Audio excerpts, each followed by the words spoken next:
this is an iHeart podcast. Guaranteed human. This is Special Agent Regal, Special Agent Bradley Hall. In 2018, the FBI took down a ring of spies working for China's Ministry of State Security, one of the most mysterious intelligence agencies in the world. The Sixth Bureau podcast is a story of the inner workings of the MSS and how one man's ambition and mistakes opened its vault of secrets. Listen to The Sixth Bureau on the iHeartRadio app, Apple Podcasts, or wherever you get your podcasts. Hi, it's Jill Winterstein, host of the Spirit Daughter podcast, where we talk about astrology, natal charts, and how to step into your most vibrant life. And today I'm talking with my dear friend, Krista Williams. It can change you in the best way possible. Dance with the change, dance with the breakdowns. The embodiment of Pisces intuition with Capricorn power moves. So I'm delusionally proud of my chart. Listen to the Spirit Daughter podcast starting on February 24th on the iHeartRadio app, Apple Podcasts, or wherever you listen to your podcasts. I'm Amanda Knox, and in the new podcast, Doubt, The Case of Lucy Letby, we unpack the story of an unimaginable tragedy that gripped the UK in 2023. But what if we didn't get the whole story? Evidence has been made to fit. The moment you look at the whole picture, the case collapsed. What if the truth was disguised by a story we chose to believe? Oh my God, I think she might be innocent. Listen to Doubt, The Case of Lucy Letby on the iHeartRadio app, Apple Podcasts, or wherever you get your podcasts. I'm Clayton Eckerd. In 2022, I was the lead of ABC's The Bachelor. But here's the thing. Bachelor fans hated him. If I could press a button and rewind it all, I would. That's when his life took a disturbing turn. A one-night stand would end in a courtroom. The media is here. This case has gone viral. The dating contract. Agree to date me, but I'm also suing you. This is unlike anything I've ever seen before. I'm Stephanie Young. Listen to Love Trapped on the iHeartRadio app, Apple Podcasts, or wherever you get your podcasts. The Gangster Chronicles podcast is a weekly conversation that revolves around the underworld. From criminals and entertainers to victims of crime and law enforcement, we cover all facets of the game. Gangster Chronicles podcast doesn't glorify or promote illicit activities. We just discuss the ramifications and repercussions of these activities, because after all, if you play gangster games, you are ultimately rewarded with gangster prizes. iHeartRadio is #1 for podcasts, but don't take our word for it. Find the Gangster Chronicles podcast on the iHeartRadio app or wherever you get your podcasts. This is Roxanne Gay, the host of the Roxanne Gay Agenda, the bad feminist podcast of your dreams. Each week, I talk to an interesting person about feminism, race, writing in books and art, food, pop culture, and yes, politics. We can't escape politics. Listen to the Luminary original podcast, The Roxanne Gay Agenda, every Tuesday on the iHeartRadio app, Apple Podcasts, or wherever you get your podcasts. What's up, guys? I'm Rashad Bilal. And I am Troy Millings, and we are the hosts of the Earn Your Leisure podcast, where we break down business models and examine the latest trends in finance. We hold court and have exclusive interviews with some of the biggest names in business, sport, and entertainment. From DJ Khaled to Mark Cuban, Rick Ross, and Shaquille O'Neal. Our alumni list is expansive. Listen in as our guests reveal their business models, hardships, and triumphs in their respective fields. The knowledge is in depth, and the questions are always delivered from your standpoint. We want to know what you want to know. We talk to the legends of business, sports, and entertainment about how they got their start and, most importantly, how they make their money. Earn Your Leisure is a college business class mixed with pop culture. Want to learn about the real estate game? Unclear as how the stock market works? We got you. Interested in starting a trucking company or a vending machine business? Not really sure about how taxes or credit work? We got it all covered. The Earn Your Leisure podcast is available now. Listen to Earn Your Leisure on the Black Effect Podcast Network, iHeartRadio app, Apple Podcasts, or wherever you get your podcasts.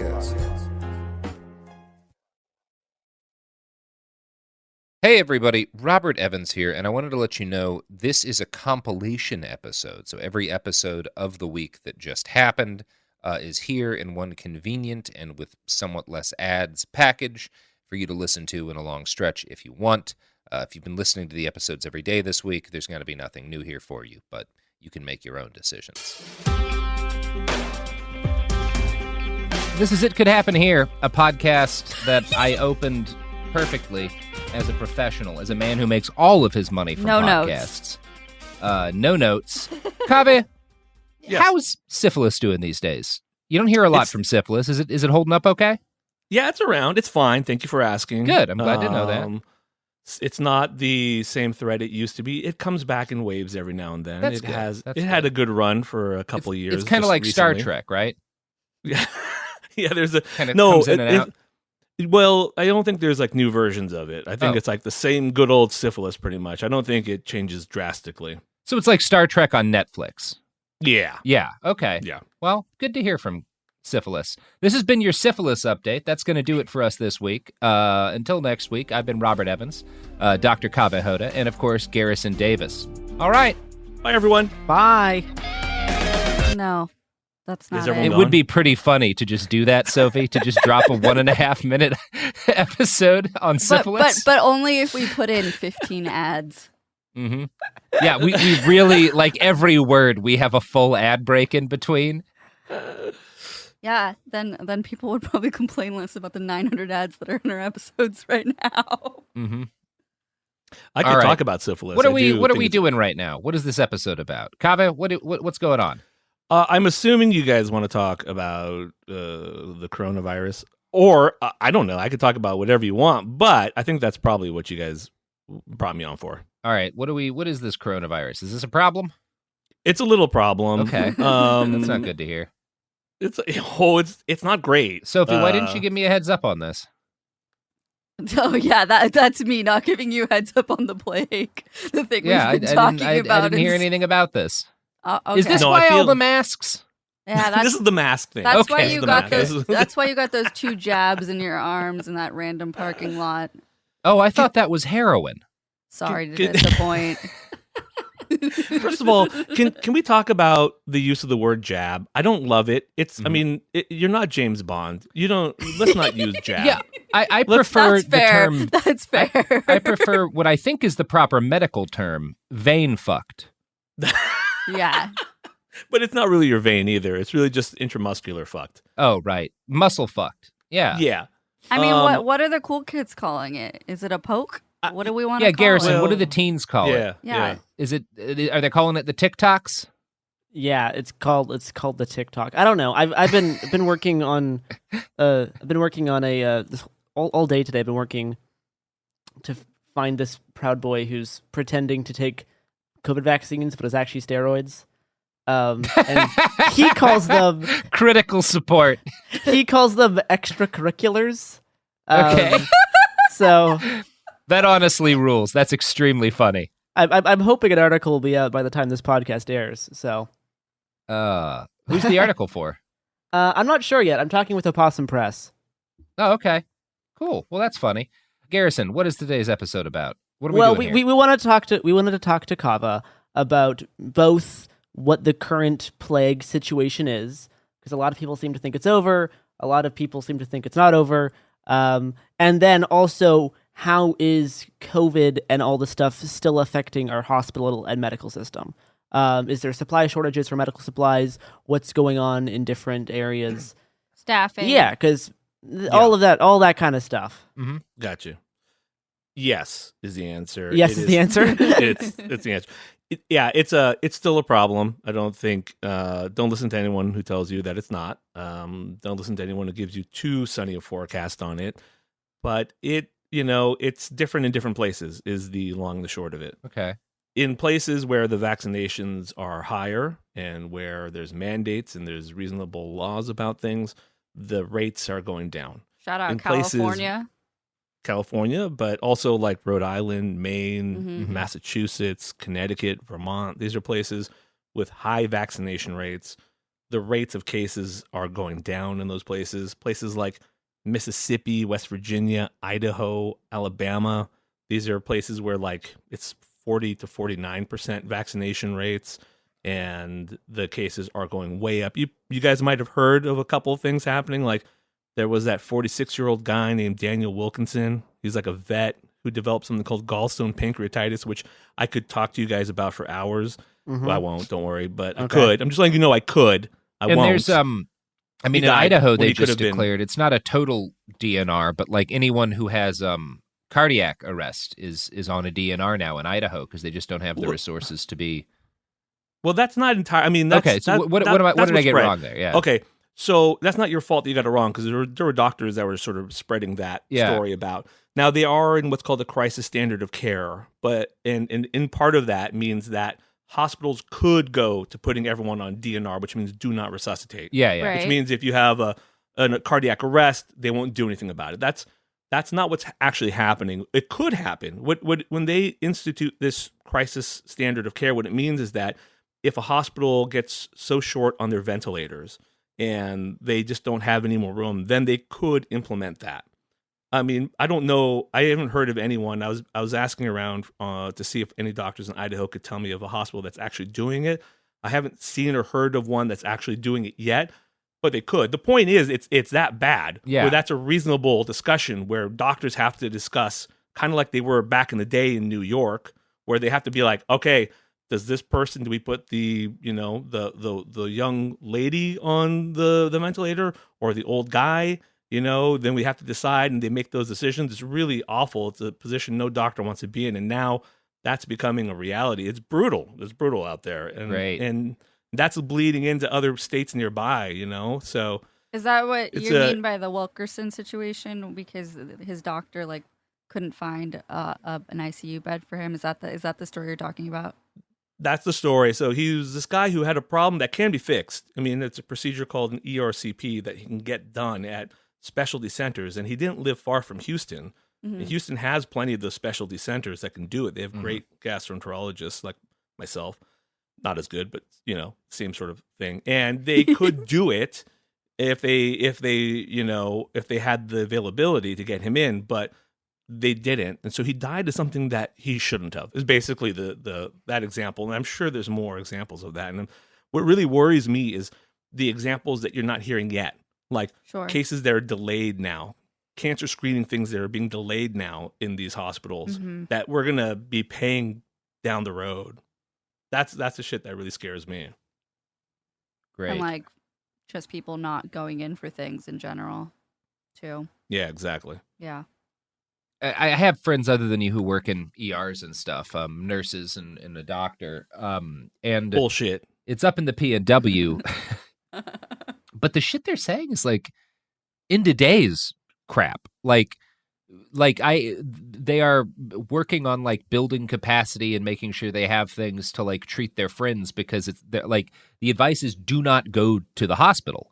If at all possible, because there's just not capacity for you unless it's literally an immediate life and death thing. It's almost not worth trying, because there's just nothing. There's no slack. The system is, and it's starting to turn. It looks like here in the Portland area, but it's frightening. These are not people who would be bullshitting or are prone to panic. They're ER professionals, but it's fucked up. It's this thing where the scary thing to me is not even necessarily where we are right now, because it does there is some kind of broadly positive news in a lot of areas about where the pandemic is going. It's just this situation won't be fixed when case numbers go down. It's going to be permanent damage has been done to the system. And I guess what I'm wondering, first off, from what you're seeing, what is the extent of the permanent damage done to our emergency medical system in particular, and our ability to even get care at the moment? Yeah, that's a really good question. I don't know. It kind of goes back to, I think, what Garrison wanted to talk about, which is the collapse of the medical system. I think we talk about it a lot in terms of we're on the edge of collapse. We're near collapse. I think there are places in this country where it already has collapsed. I think that's pretty evident. It's not homogeneous in any way across this country. There are certainly places that are better than others. And there's certainly places that have a lot more leeway and flexibility, but everywhere is strained right now.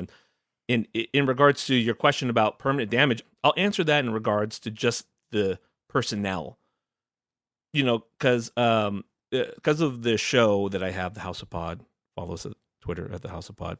And I talk to a lot of doctors and nurses from all over the country.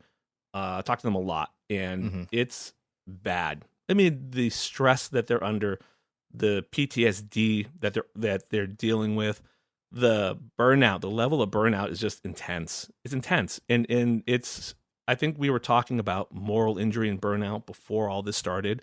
And now it is to a point where I don't know what's going to happen to the medical system, just in terms of the personnel when this is all over. I know a lot of people who are getting out of medicine, getting out of clinical medicine. I mean, out of like, I would say out of just my immediate friend group, I can think of a couple offhand, excellent doctors, really great ICU, ER doctors who are already planning their exit. And when, I don't know, I mean, in the next coming years, that's going to be a major issue, and I don't know how we're going to address that. And our nurses in the ICUs, man, the stuff they have to put up with is insane. You just see it in their eyes. Their eyes look broken. Like I volunteered on the wards a couple weeks ago, and people, the doctors and the nurses taking care of these COVID patients day in, day out, like there's like a little bit of their soul that's been broken. Yeah. You can just see it in their eyes. Like I was there for like just a week, and it's terrifying. You know, you're going into a room with a patient with COVID. It's scary. You know, even no matter how much PPE, protective equipment you have on, like you're always a little scared. And I just think years of that weighs on a person in a way I am worried about. I don't know how we're going to address that.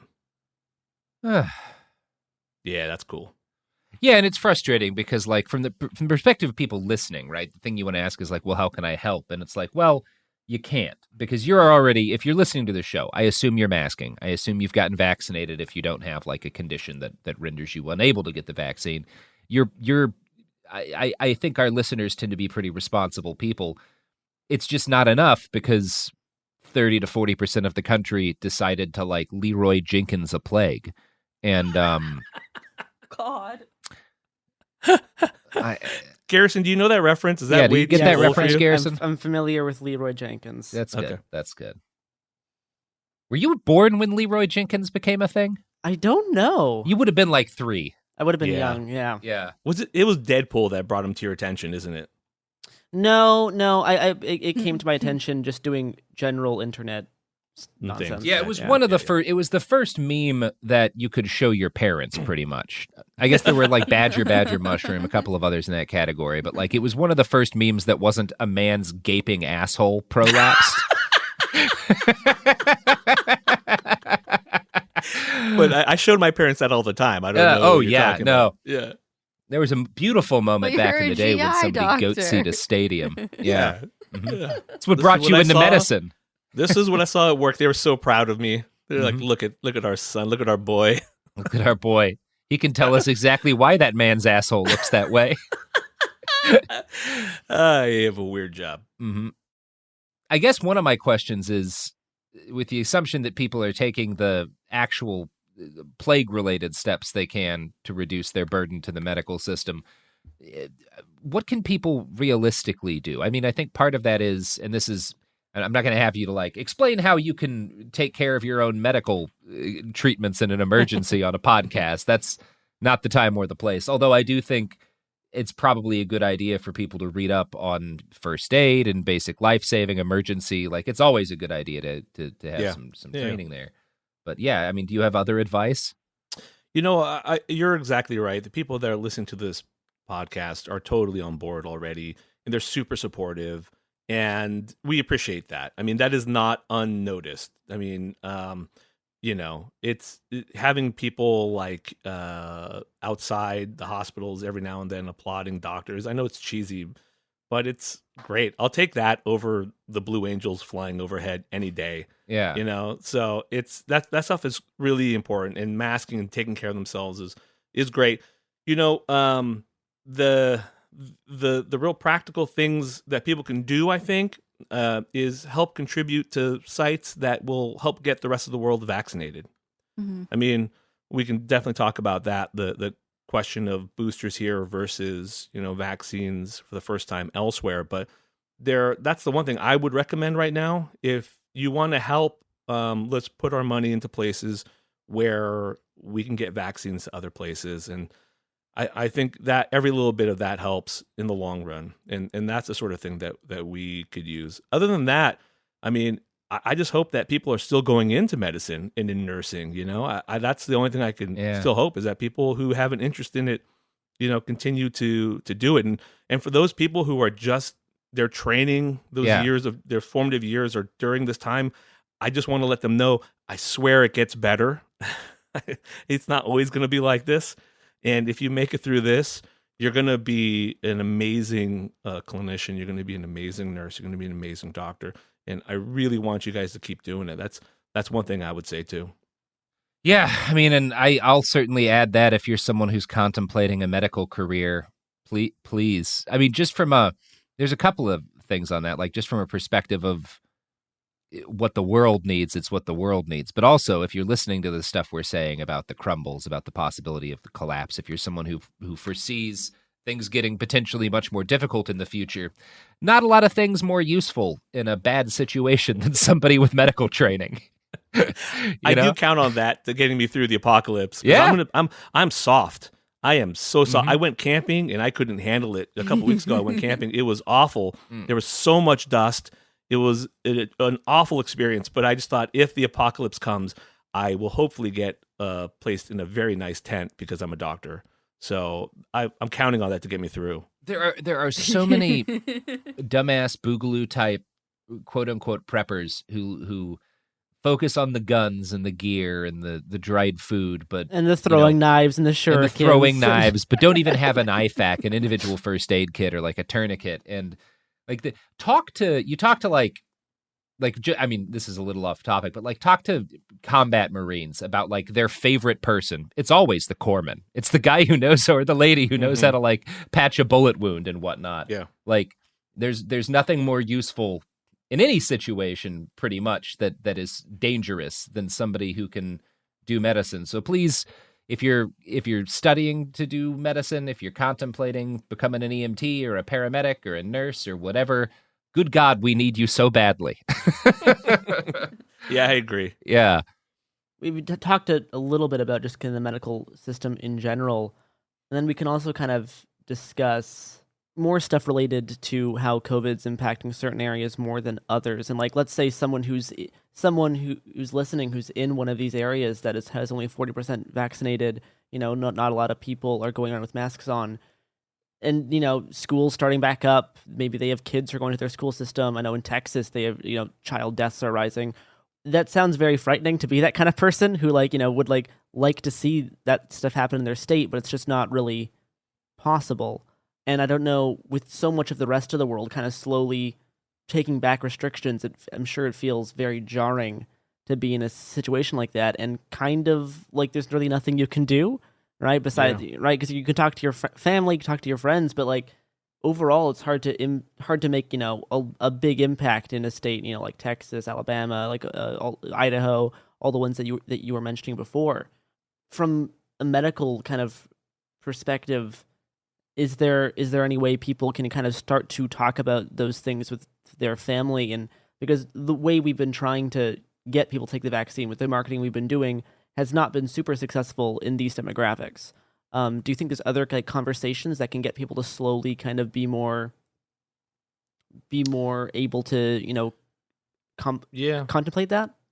Yeah, that's a tough question. It's particularly tough if you're someone who believes in the importance of vaccines or the importance of masks and that sort of thing, and you're in a place where you're a minority. That is tough. The first thing I'll say is definitely know that the vaccine helps. You're in a much better position because of the vaccine. When I was on the wards and I was looking at patients, they're almost all unvaccinated.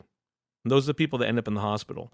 You can still get into hospitalized if you have the vaccine, but it's much less likely. And not that these people don't count; they count just as much. But if you don't have an underlying problem like a liver transplant or some immunosuppression, then you're less likely to have a really bad outcome with COVID if you're vaccinated. So just know that it helps. You still might get it. It'll suck. But for the most part, you're going to stay out of the hospital. And that really, I think, is something to have a little comfort in. It really does seem to work. Outside of that, the schools thing is a real concern for me, and I'm going to feel a lot better, and we're going to be in a much better position once we are able to get kids vaccinated. Yeah. And so there's two things. You guys probably heard that there was this committee that met to advise the FDA about booster shots. Yeah. That's one thing. So booster shots are going to go out to people who need them, 65 and older, people at high risk, people in high risk occupations. They're going to, like, frontline workers. So there's going to be booster shots coming out, and then the data is coming out now about 5 to 11 5 to year olds. 11, yeah. Yeah, and that's pretty promising. It looks like they're going to do okay with lower doses, so they use about 1/3 the dose of the vaccine that the adults get, and it seems to work. We haven't seen much other than the pre-press release from Pfizer, but if you really pick at it, it looks promising. So that's something that makes me hopeful. That's something I'm definitely clinging to. I think there's no way we're getting out of this without vaccinating kids. That just has to happen. Yeah. I think once that starts rolling out, and hopefully it will soon. I mean, I don't want to put a date on it, but I'm hoping within the next couple months this starts happening. So, once that starts happening, I'm going to feel a lot more comfortable. I think people in those situations are going to feel a lot more comfortable too. Yeah. The booster thing is an interesting question to me. I mean, from an ethical standpoint, particularly. I think it's not a fair narrative to say it has to be one or the other, and I think people are saying that. I think we can do it. I think we can produce enough vaccine here for people who haven't got it yet, and enough for the boosters, and start supplying more to the world. I mean, we can do more. Our government and Pfizer and Moderna definitely need to do more in that regards. They definitely need to do more in terms of production. They haven't hit their goals in a lot of these places, but it's also not like they haven't done anything yet. They gave about 200 million doses are being donated just this week, I think. So they are doing things. It's happening. It's just we need more of it. We need more of it. We need to ramp up production. Yeah. It's weird because, you're right. We could produce enough vaccines for the places that don't have them and enough vaccines for boosters over here. And all it would take is a couple of months of our Afghanistan mad money. But we're not going to do that. And so it probably will, contribute to an issue of there's a chance that it will contribute to an issue of vaccine unavailability. But also, it's not like if we don't get the boosters, those vaccines will be available because we're just not giving them out. Yeah. In the extent that we need. So I don't know. I understand what you're saying. I'll get the booster if they decide to give out boosters because I like not having permanent dying of the plague damage due to COVID. Getting long COVID. Yeah. That seems great. And a lot of the vaccine hesitancy kind of tracks back to how we've been marketing it. And I've been on the team that's like, we should stop using Fauci because every time Fauci goes on TV to talk about vaccines, more people are going to do a backfire effect. He'd be like, no, I'm not going to get it because I don't trust Fauci. So there's a particular marketing thing that I think we've failed on. America's very good at marketing when we can make money, but when it's not related to gaining more profit, I think the government's very bad at marketing these types of things. And on the kind of the marketing side of things, I don't know, this is kind of old news at this point, but the whole swollen testicles thing, which you have not talked about on this show but I'm sure you have thoughts about how this thing has kind of ballooned, that can be like the testicles, the testicles, exactly. Cousin's friend. Yeah. So how the marketing and misinformation relates to this whole kind of current problem. Yeah. Yeah, first of all, that particular story, I mean, that's hilarious. I mean, this, I've never seen someone's excuse for venereal disease become such an international issue. Yeah, contribute to the deaths probably of hundreds of people. Right. Yeah. It's the marketing thing is a really great question, and it's been driving me crazy because part of me at this point just wants to be get the fucking vaccine. What the fuck's wrong with you? Get the fucking vaccine. Pardon my language. And but then the part of me knows that doesn't work. Right. I do believe doctors should be able to express their frustration. Yeah.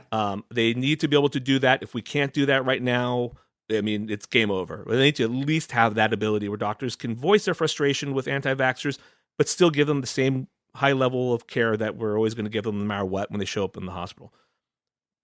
but it's not working to do that. We need other approaches. I don't entirely know what they are. There are some people they're so far out there that we're just never going to reach. The people, the microchip people, there's like a level of deprogramming that will need to happen to those people that we just it's too exhausting to do that. You really have to like it. You can't scale that in any meaningful way for the country.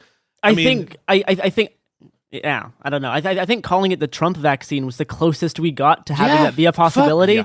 And that fucking, I'm interested in your thoughts on the fucking Breitbart article. And if you're not aware, because you're less online than us, and God bless you if you are, Breitbart, which is, I don't know, CNN for fascists, came up with an article blaming the Democrats for the fact that Republicans don't want to take the vaccine and saying it's a secret liberal plot to exterminate conservatives because conservatives refuse to take vaccines because they're fundamentally oppositional defiant. And like it's the fault of people who are telling them to take the vaccine that they're not taking the vaccine because obviously, why would you trust a liberal on anything? Reverse but also, they're trying to kill us, and we're psychology. going to lose the election because we're all dying because we refuse to get vaccinated for a preventable disease. Anyway, how do you feel about that comment? I don't love it. I don't love it. I'm vaguely familiar with Breitbart. I don't know that exact article because I have enough pain in my life already. Sure. Fair enough. But you know, I do wonder. It's like when they put out articles like this, or when Tucker Carlson goes out and he does his thing, questioning vaccine, just asking questions about vaccines that lead to vaccine hesitancy, like. What calculations are they doing? Are they doing is this just him being callous and not giving a fuck and just doing it? Or is there some calculation that him and some sort of right-wing think tank are doing where they're like, hey, look, this sells to our audience. They love it. Let's keep doing it. Yes, we are going to lose X portion of our audience because of this, but we still have plenty of audience left. Like, I wonder how that's happening. Like, it is hurting. It is true. It is hurting them more than other people. It's hurting everyone. Everyone's getting affected by this.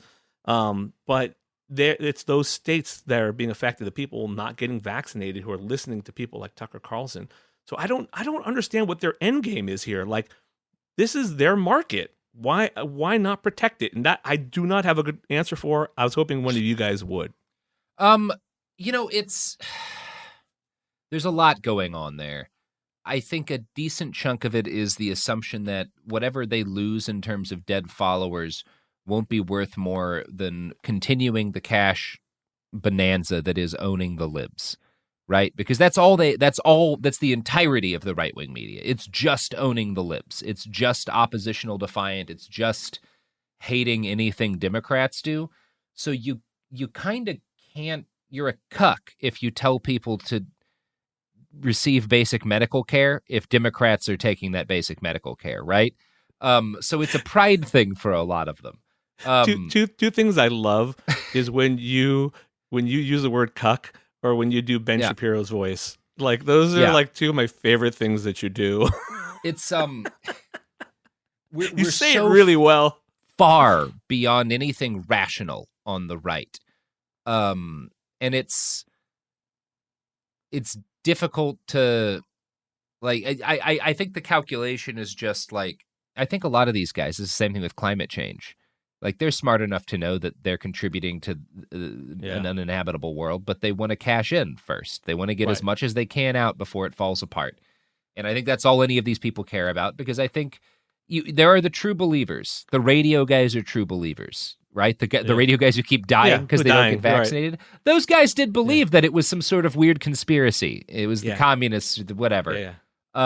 Clearly, because they died. Mid-management level. Yeah. Mid-management level. They don't know all the stuff that they're being told from. In 2023, a story gripped the UK, evoking horror and disbelief. The nurse who should have been in charge of caring for tiny babies is now the most prolific child killer in modern British history. Everyone thought they knew how it ended. A verdict, a villain, a nurse named Lucy Letby. Lucy Letby has been found guilty. But what if we didn't get the whole story? The moment you look at the whole picture, the case collapses. I'm Amanda Knox, and in the new podcast, Doubt, the Case of Lucy Letby, we follow the evidence and hear from the people that lived it. to ask what really happened when the world decided who Lucy Letby was. No voicing of any skepticism or doubt. It'll cause so much harm at every single level of the British establishment of this is wrong. Listen to Doubt, the Case of Lucy Letby on the iHeartRadio app, Apple Podcasts, or wherever you get your podcasts. Hi, this is Jo Winterstein, host of the Spirit Daughter podcast, where we talk about astrology, natal charts, and how to step into your most vibrant life. And I just sat down with a Minnie Driver. The Irish traveller said when I was 16, you're going to have a terrible time with men. Actor, storyteller, and unapologetic Aquarian visionary. Aquarius is all about freedom loving and different perspectives. And I find a lot of people with strong placements in Aquarius are misunderstood. A Sun and Venus in Aquarius in her 7th house spark her unconventional approach to partnership. He really has taught me to embrace people sleeping in different rooms, on different houses, in different places, but just an embracing of the isness of it all. If you're navigating your own transformation or just want a chart side view into how a leading artist integrates astrology, creativity, and real life, this episode is a must listen. Listen to the Spirit Daughter podcast starting on February 24th on the iHeartRadio app, Apple Podcasts, or wherever you listen to your podcasts. I'm Clayton Eckerd, and in 2022, I was the lead of ABC's The Bachelor. Unfortunately, it didn't go according to plan. He became the first Bachelor to ever have his final rose rejected. The internet turned on him. If I could press a button and rewind it all, I would. But what happened to Clayton after the show made even bigger headlines. It began as a one-night stand and ended in a courtroom, with Clayton at the center of a very strange paternity scandal. The media is here. This case has gone viral. The dating contract. Agree to date me, but I'm also suing you. Please search warrant. This is unlike anything I've ever seen before. I'm Stephanie Young. This is Love Trapped. This season, an epic battle of he said, she said, and the search for accountability in a sea of lies. I have done nothing except get pregnant by the Bachelor! Listen to Love Trapped on the iHeartRadio app, Apple Podcasts, or wherever you get your podcasts. I'm Nancy Glass, host of the Burden of Guilt Season 2 podcast. This is a story about a horrendous lie that destroyed 2 families. Late one night, Bobby Gumpright became the victim of a random crime. He pulls the gun, tells me to lie down on the ground. He identified Jermaine Hudson as the perpetrator.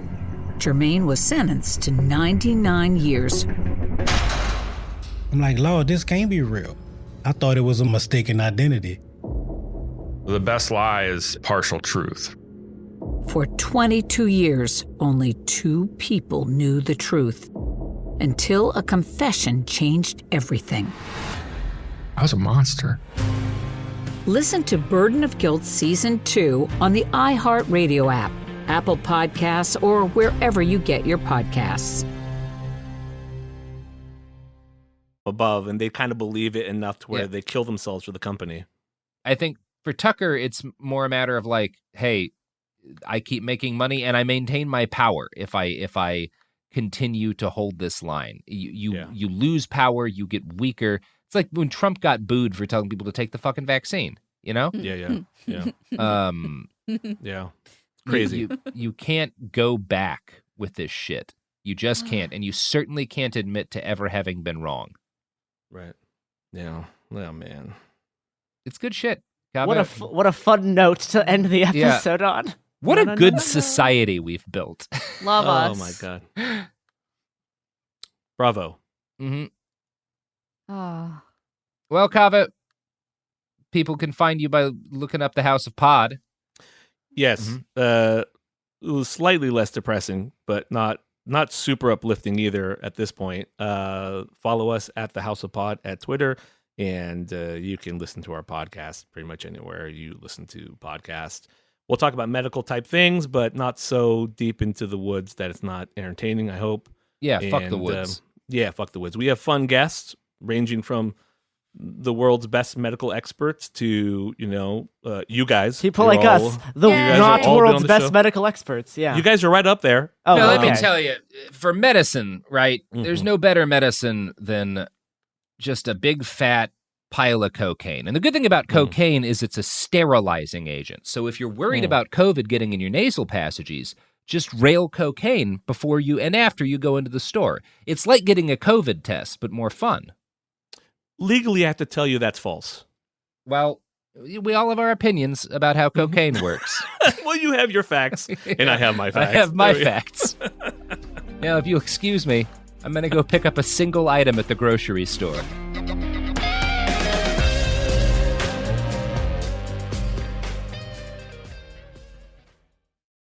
Hey, Lethal listeners. Tig here. Last season on Lethal Lit, you might remember I came to Hollow Falls on a mission, clearing my Aunt Beth's name and making sure justice was finally served.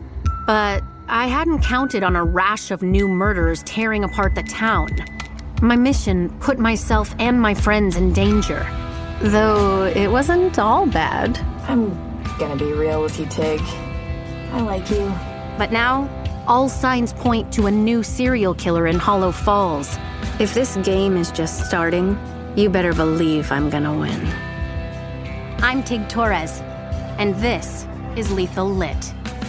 Catch up on Season 1 of the hit murder mystery podcast Lethal Lit, a Tig Torres mystery, out now. And then tune in for all new thrills in Season 2, dropping weekly starting February 9th. Subscribe now to never miss an episode. Listen to Lethal Lit on the iHeartRadio app, Apple Podcasts, or wherever you get your podcasts. Hi, I'm Robert Lamb. And I'm Joe McCormick, and we're the hosts of the science podcast Stuff to Blow Your Mind, where every week we get to explore some of the weirdest questions in the universe. Like, if sci-fi teleportation was possible, how would it square with the multitudes of organisms that inhabit our human bodies? Can we find evidence of emotions in animals like bees, ants, and crayfish? How would an interplanetary civilization function? Does free will exist? Stuff to Blow Your Mind examines neurological quandaries, cosmic mysteries, evolutionary marvels, and the wonders of techno-history. Basically, this show is the altar where we worship the weirdness of reality. If anybody ever told you you ask the weirdest questions, it is time to come join us in the place where you belong, the Stuff to Blow Your Mind podcast. New episodes publish every Tuesday and Thursday, with bonus episodes on Saturdays. Listen to Stuff to Blow Your Mind on the iHeartRadio app, Apple Podcasts, or wherever you get your podcasts. Look through your children's eyes to see the true magic of a forest. It's a storybook world for them. You look and see a tree. They see the wrinkled face of a wizard with arms outstretched to the sky. They see treasure in pebbles. They see a windy path that could lead to adventure.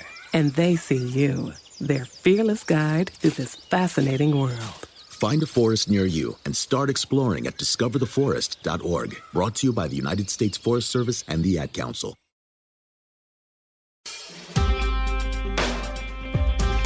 Welcome to It Could Happen Here Pod, a podcast that is today about the fact that 10 years ago it did happen. And when I say it did happen, I mean we occupied an extremely large number of places, and we did so in interesting and incredibly bizarre ways. And with me to talk about this is Garrison, as always. I like that you used the Twitter handle for our podcast, not the actual name, but that's fine. we're gonna go for it. But hello, hi, I'm Garrison. With me, I have my special guest, Vicky Osterweil, who is an agitator, who is a writer, who has done many, many things, probably most famously writing the book In Defense of Looting in 2020 from Bold Press? Bold Type Press. Bold Type Press, yeah. Very good book. People got very mad. People got very angry. Yeah, Yes. Thank you. It's really, I'm really excited to be here to talk about the anniversary of Occupy, which is basically when I all got this whole train rolling. So yeah, and the other thing that is probably relevant here is that Vicky was one of the first people at Occupy, and correct me if I'm wrong about this. I found an oblique reference to this in one of the things I read. You facilitated the first meeting? yes, yeah. I guess it's on the record now. Yeah, Yeah, during the New York City General Assembly, it was called in August. There was, Adbusters hopefully called for a General Assembly, and a bunch of us sort of went down there, and there was a tanky party there doing a General Assembly, which was just them on speakers doing their regular ranting. It hasn't changed much in 10 years, and we. So a bunch of us just went and sat down, to the side of it and started an actual General Assembly. And by happenstance, I facilitated that meeting, and it was the first and last Occupy meeting I ever facilitated. Yeah. Okay. So I want to roll back a little bit to just before the start of Occupy, because the more I think about this, the more I've just realized that 2011 was just a profoundly weird time. In a lot of ways, I think people have forgotten. Like, the entire American security state is at this point being terrorized by a joint anonymous LulzSec hacking campaign called Antisec, the symbol of which is a guy in a Guy Fawkes mask wearing a monocle and a top hat. And this was just like normal. Yeah. This was the thing that everyone looked at. I was like, oh yeah, it's the Antisec top hat. Troll face guy in a monocle.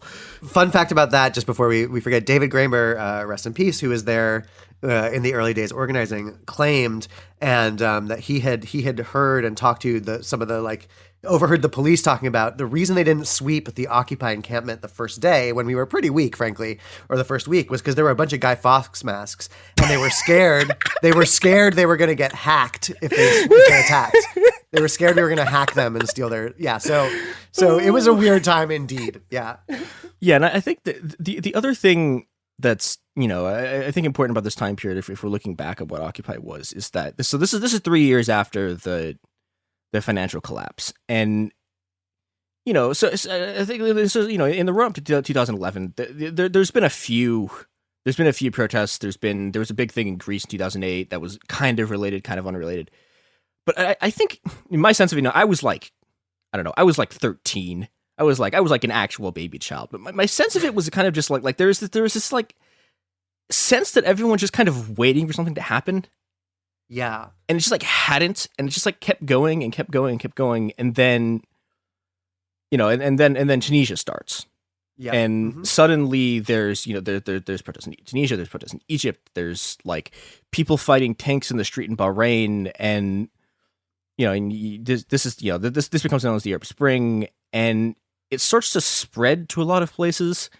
And Vicky, I want to ask you about this because you were in Spain when it started there. I want to talk about what was going on there. And so I wasn't there when it started. But yes, basically, and I want to shout out, like, there were a bunch of like movements, like in 2008, right after the crash, there were a bunch of protests like outside Wall Street. They were very small, but they were like they produced some images. And then there was in 2009, there's the Oscar Grant Rebellion in Oakland, and you have the Madison occupation earlier in 2011, where the workers, the unions took over the state house in Wisconsin. I forgot about that. yeah, everyone does. It was actually really important at the time.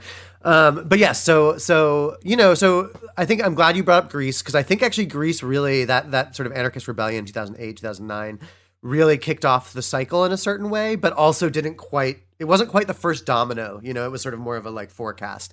So yeah, so Arab Spring, is huge. It's this huge event, and the US media is loving it because obviously like these sort of old, quote unquote Marxist dictators are falling. And so of course the US is like all about it, which of course later on the return of the tankies will use to confuse everyone on the US left and destroy all solidarity with Syria. Anyway, but that's neither here nor there. So then in that summer, you get this wave of early summer, like May and June. In fact, the 15th of May was when the movement started in Spain, and then it starts soon again in Greece. And it was similar to Occupy in that there was these people coming together in these sort of encampments in the center of the city. I don't know if people remember or know this history economically, but Spain and Greece had recently been sort of going through these like big booms, economic booms, just for about 5 or 6 years that turned out to be real estate bubbles funded by their entry into the EU. And 2008 just smashed that. And they were just like incredibly impoverished. I mean, like Spain was facing something like 50% youth unemployment. Greece was like similar. Spain has recovered more than Greece has in the intervening years, but it's still bad. So you had all these. It was predominantly young folks who were had been pushed out of the economy, who'd been pushed out of their homes, whose families had lost their homes, gathering together, and it was all over both countries, and it was huge. I happened to just be in Barcelona. I had been on a planned vacation with some friends, that we had planned like sort of 6 months earlier when it all popped off. And I had also just started my writing, I would say career, but that's very generous. I had started technically being paid for writing things. And they were like, oh, write about it, like cover it while you're there. And because no one in the US was talking about what was going on in Spain, when my article popped up, and this is really strange, but it was like the early days of Twitter as well. 2011, I guess Twitter started in 2009 or something. And so the one of the accounts from the camp tweets out my article. So I went there the next day. I was like, I wrote that article. And then I was like embedded for a week. And I was there for like kind of the height of the popular power of the movement in Barcelona, only for a week. But I was there on the day when there was a 2.5 million person march through Barcelona. Just like still probably the biggest march I've ever been part of and probably ever will be, was like that. And so, so that goes on for a few months in Greece and Barcelona. It sort of hits similar limits that Occupy would eventually hit, which is that that if you can take the space away from people, that's the common ground. And like, you can't really have the movement without the encampment. And also all the way in which the camps sort of force a kind of internal navel gazing, and people like get really obsessed with maintaining the camp rather than the struggle with the city at large. All of those contradictions sort of like came up in Spain and Greece as well. But at the time, I was there for the height of it. I come back to New York. I'm like, this is going to happen in the US. Like, it has to. I think a lot of folks who had been watching felt that way as well. I actually took part in this thing called Bloombergville, which was like 50 people on a sidewalk. It was for Michael Bloomberg, right? 50 people on a sidewalk. 50 people was generous. That was like when we were doing really well. It was mostly 15 of us. It was like 15 of us on a sidewalk in the financial district, like getting yelled at by cops, sleeping on cardboard, Occupy style, but without any attention or solidarity. But because I had been in Barcelona and I still had these comrades in Barcelona, I was like, oh my God, we're doing it in New York. So we had this thing where Bloombergville, which is like 20 people, like got to talk to a general assembly in Barcelona at the height of its power, like on a like internet link, like a really early internet link, so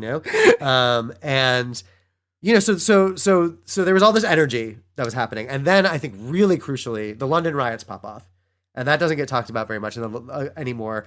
Partially because the UK left really stabbed rioters in the back during that, and repressed the memory of it largely, and have suffered ever since, in my opinion, strategically.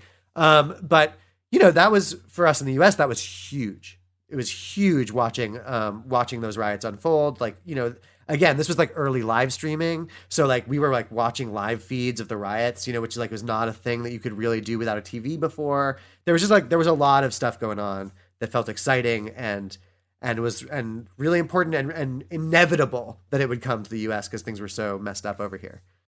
I think we should talk about what a General Assembly actually is, because I think a lot of people are going to have like never actually ran into what exactly is going on, or have sort of forgotten in the last 10 years after they've sort of fallen out of favor. Sure. Yeah. I mean, it was never my favorite either, honestly, but it's a meeting style, designed, it actually does largely come from European anarchist traditions, from Spain and Greece. But as many of us know, a lot of those traditions go back further, and have crossed the water. General Assemblies, actually, there's a long history of them in indigenous communities in Turtle Island, for example. So it's an old meeting style, in which the Quakers famously also sort of co-opted it from indigenous folks out here on the East Coast. But it's a meeting style in which, with the exception of a facilitator, which is occasionally but not always present, everyone is able to speak together. There's an agenda sometimes, but it's basically a meeting designed where everyone present in the meeting has like an equal voice, and it's not really designed generally for decision making specifically, or with like really specific goals in mind often, although there will be sort of like things that are trying to get settled, but it's designed to allow, you know, a very, very multivocal approach and for everyone to sort of put in their thoughts and their ideas, and often is connected, although not necessarily, but is often connected to consensus operation where things can't get sort of decided on unless everyone sort of agrees. And in Occupy, that was... The General Assembly was sort of was a bit controversial because it was just whoever showed up obviously participates in it. Yeah. So, you know, unlike, you know, an organizational meeting where you know, everyone knows each other and you have to have you have to be there with an invite or whatever. You know, whatever cranky wingnut wanted to show up could, and that had pluses and minuses. It was charming sometimes, but it was also very frustrating. And in New York, where I was, it was made almost impossible to function by this thing called the People's Mic, which I think still happens sometimes. People also say mic check, and then everyone repeats what was said. But that means that it takes 4 times as long to talk as normal. So when you have a wingnut, you know, like advocating for Ron Paul, and then you've got 30 people echoing him every 4 words, it makes discussion completely impossible. And a micro history of the People's Mic. The reason that happened was because in the first week in Zuccotti Park, whenever we got on a megaphone, police would come and arrest whoever was on the megaphone because you weren't allowed to use amplified sound in New York. And one organizer was like, "Oh no, we can like use the People's Mic. We can like repeat back to each other." And this is when there's still mostly like 30 to 40 people in the park at any one time. It's very small. That didn't feel so bad. But then when the movement really got big, the People's Mic became completely unwieldy and also was a cowardly response to police repression, frankly, and was a way of... So the People's Mic is, in my opinion, a reactionary form. Anyway, that is so... It's been 10 years. I haven't been able to complain about this in like 8 years. Thank you so much. But anyway... So the General Assembly is just a meeting forum that often associated with anarchist practice or radical democratic practice, in which sort of consensus is aimed for by allowing everyone to speak their mind, I would say. Yeah, and so this I think gets us back to where we opened this episode, which is Adbusters calls an event with literally no plans to like do anything. They're just like, yeah, everyone, we're occupying Wall Street, and then. Yeah, and you know, as we talked about at the beginning of it, you guys basically hijack. Well, sort of. I mean, Adbusters doesn't show up, like you said. I've never met an Adbusters person, and it was funny. Like we would do jokes about it, but I think it's also thinking about this in preparation for this interview. It's also interesting because Adbusters and their culture jamming is kind of like one of the results of the sort of alter globalization movement of the like late 90s and early 2000s, the summit hopping stuff, the anarchy movement of like one generation ahead of Occupy. So I think it's sort of appropriate that Adbusters sort of like, you know, was present in this legacy in a certain way. And a lot of those organizers were as well. But yes, I'm sorry. Did I just jump in before you finish? No. Okay. So a bunch of people, I don't actually know who, calls for an August 2nd, you know, General Assembly to talk about the call for September 17th to occupy Wall Street. And at that point, that's when the thing I was describing earlier, like happens where you know, a bunch of folks, and I really want to underline this. Most of them were people who had been in Spain or Greece. David Graeber was also there. It was like a lot of old heads. There was a comrade from Japan. It was a very international crew who had had experience in these movements over the summer.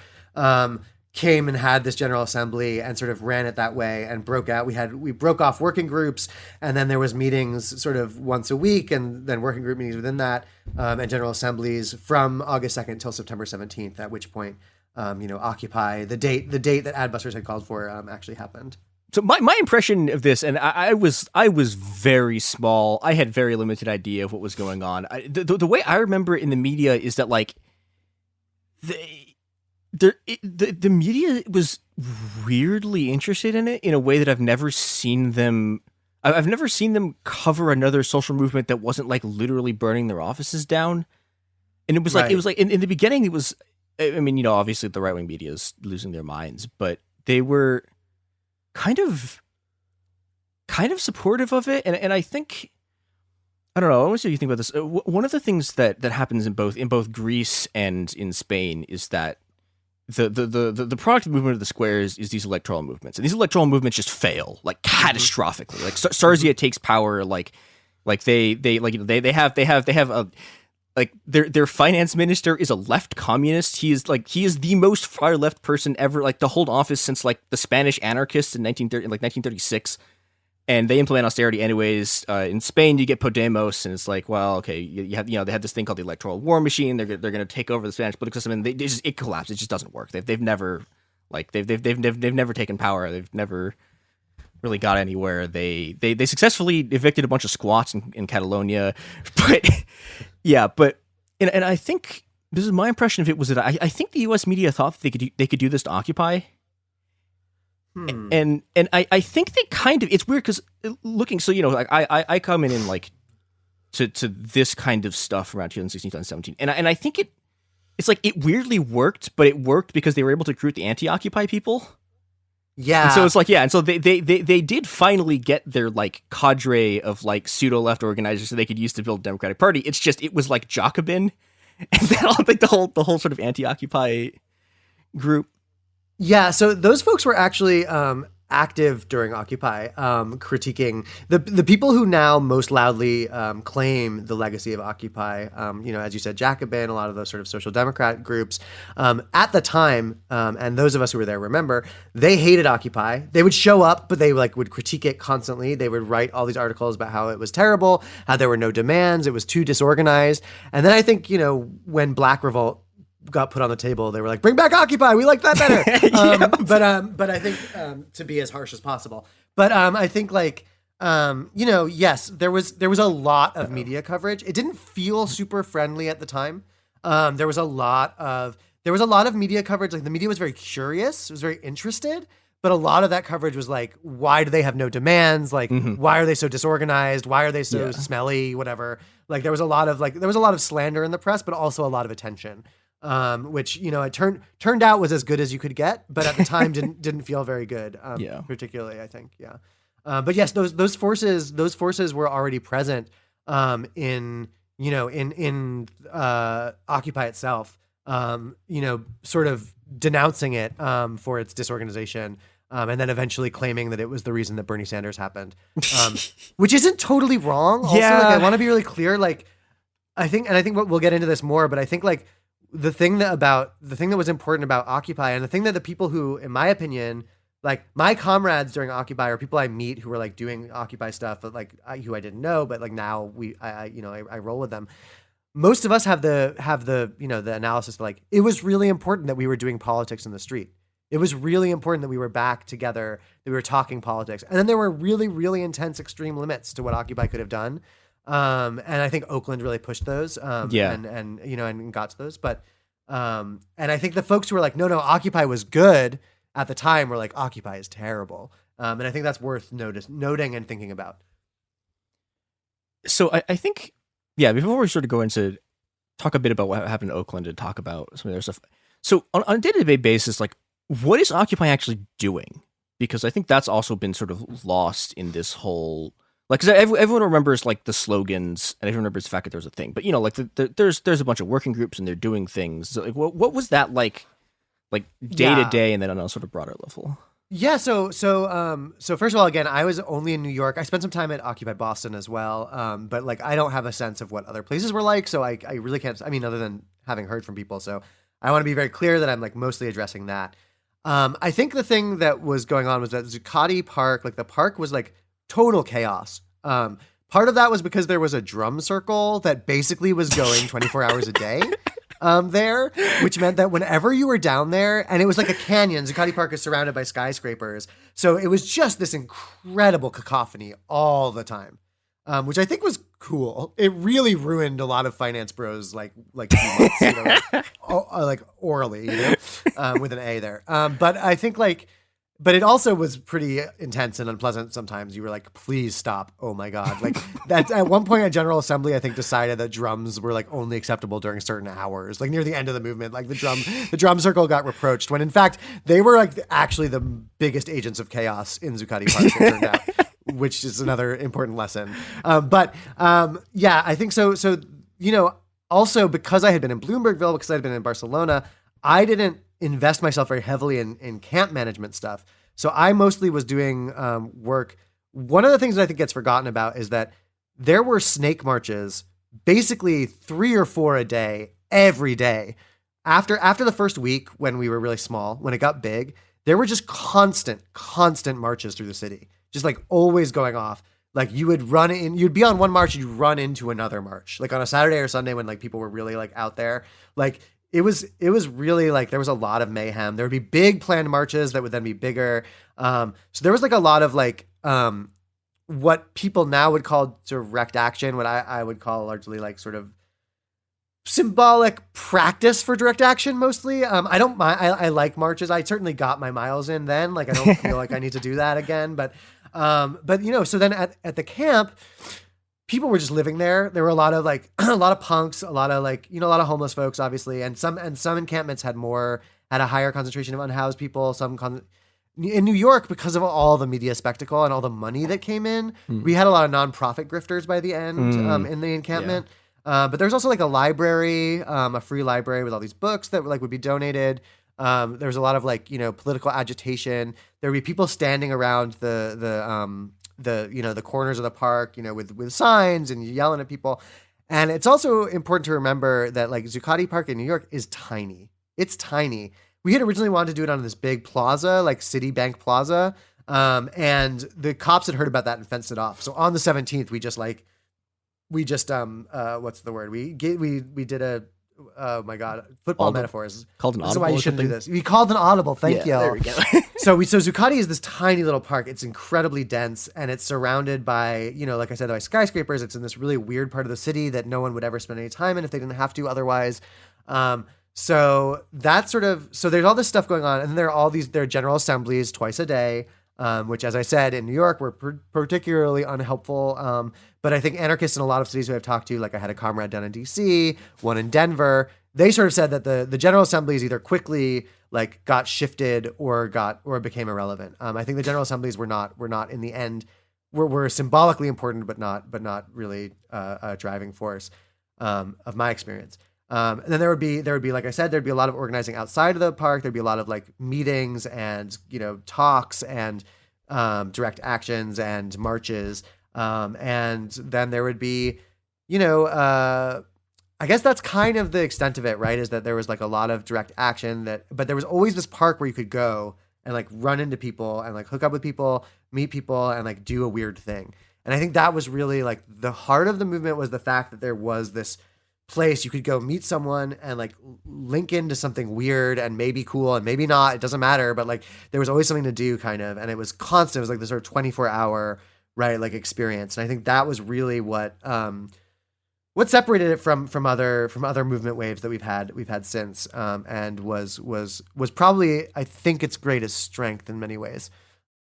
Yeah, I think that was the impression that I got, and part of this also was when I was in college, like every once in a while you just get assigned like some person writing about Occupy, and it was like most of them were just extremely cranky about the whole thing. But sure, you know, one of the things I think was interesting about it is that everyone seemed to agree, at least to some extent, that part of what was going on was that it's this way to do, I don't know if identity formation's quite the right word for it, but it's this way to sort of like rebuild social connections and rebuild like social sort of bonds in a way that just had, you know, as public space becomes just the cops. And you know, like there's a table in Chinatown that I like call the cop table that I'm really mad about. That like this is in Chicago Chinatown. I would like go there, so in front of the library, and there's a sign on the table that says, "If you loiter at this table, you will be arrested." It's like, this is a picnic table. Like the cops this table is threatening that it is going to arrest you if you use it for for what you're supposed to use tables for. Yeah, exactly. Yeah, no, I think that's right. I think like it was. You know, there was a lot of, at the time, a lot of people were talking about, embarrassingly, about Hart and Negri's sort of like multitude stuff. A much better book that was important was also David Graeber's Debt. Yeah. But I think like, you know, and there was like a lot of like people saying things about like the Agora, you know, democracy, the sort of political space of encounter. And that stuff wasn't all wrong. Like, I mean, I'm sort of being a little sarcastic with a lot of it, but like, but I think like there was a lot of part of how I think we should understand the over discussed, under over analyzed word neoliberalism that like has largely become meaningless. One of the things I think is valuable for understanding is a process by which capitalism responded to the long 60s by disorganizing its production process such that the long 60s could never happen again, right? So like the control, the concentration of workers within production in such a way that they could be agitated by students and then like sort of radically unionize, wildcat, and sort of like almost overthrow a government, right? Like the neoliberalism is like, it smashes the unions, yes, but it also like distributes out the act of production, right? So that's not so easily done. And I think one of the real problems of, that was facing social movement, in the period, the long period, like, you had stuff like in the US, again, this is where I know the best, but like, you have the LA uprising, which is huge. And you have, the summit hopping movement and anti-globalization, which, could attack a target, but there wasn't really a sense of like how it felt hard to do a local struggle, beyond like literally like a revolutionary riot like LA, which, you can't really precipitate. I mean, you can't really precipitate a movement either, obviously, but I think a political movement, a form of political organizing that didn't require something on the level of George Floyd, which is what the LA rebellion was, right? But that also didn't require like an action from capital that you were like striking against, right? Like the summits or whatever, and that again, and like all of these eras are very important. This is not to like, obviously like this is with respect for those movements. But yeah, I think it felt like we were in a political wilderness. And I think that like Occupy really, and the movement of the squares globally, I think, really like demonstrated that it was possible to practice a kind of street politics even without, a shop floor where you could organize, even without, a capital P party to organize within. And I think that was really important. I think it also scared a lot of people and continues to, who are committed to those politics. Yep. And to the 20th century workers movement, or the 19th and 20th century labor movement, which they somehow fantasize will come back if they just wish hard enough and write enough books or whatever. And I think like, so I think that was powerful. I also think yeah, sorry, we can move on to legacy later, but yes, I think that was very much like an important thing was just like, and I graduated college in 2009. So I was like part of that millennial generation that like, had gone into incredibly deep debt. Yeah. So, like we'd have a college degree and then like the bottom fell out of the economy. There were no jobs. And like, I think there were a lot of, like people who like had anticipated a middle-class life, of some kind. Not that I really had at that point, but whatever. Like, but a lot of people like in my economic cohort, like had, suddenly facing, proletarianization. Right. And I think that was one of the strengths of the movement. I think that was that, like I mentioned the statistics in Spain and Greece. Like, I think that was a global aspect of this kind of movement.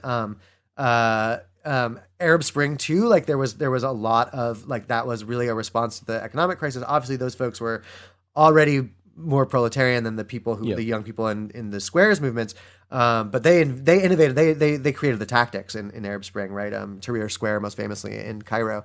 I think like those creating a meeting place where, you didn't require a pre-constructed like political community, in order to engage was a strength and a weakness. And I think it also, as a result of the dynamics of the General Assembly, the dynamics of the sort of voluntarist nature of that, what I'm describing, it led to a lot of people who were already confident, who were already feeling good, being able to like take more power, right? Like, and I think it also was a very white movement, certainly in New York, but I think across the country, it was largely, it was majority white in a way that, by higher percentages than any movement that we've really been part of since, was. And that was obviously a limit, for reasons that will be obvious to everyone, including the idea that like a lot of people pushed that like the police are part of the 99%. Yeah. Right. Okay. So let's talk about the police because, Yes, talking about neoliberalism, please. like that's one of the other extremely important aspects of this is this immense militarization. I mean, okay. So I think that the militarization of the police as a phrase, I think is somewhat misleading in that, like, the cops have always, like, shot people. Yeah. But, you know, there's still, like, there's an intense sort of ramp up of the prison sector. There's, you have this intense boom in the size of prisons. You have, you have increasing parts of the economy that are just, you have entire towns that used to be sort of manufacturing sectors, used to be sort of involved in sort of industrial production that are just like, the economy is now just, there's a prison there. And right. And I think this is also, looking back, one of the things that looked like Occupy kind of ran up into, because, you know, Occupy's this attempt to, like, you know, form a democratic space, and it relies crucially on this thing that is nominally in the Constitution but doesn't exist, which is the right to freedom of speech and the right to freedom of assembly.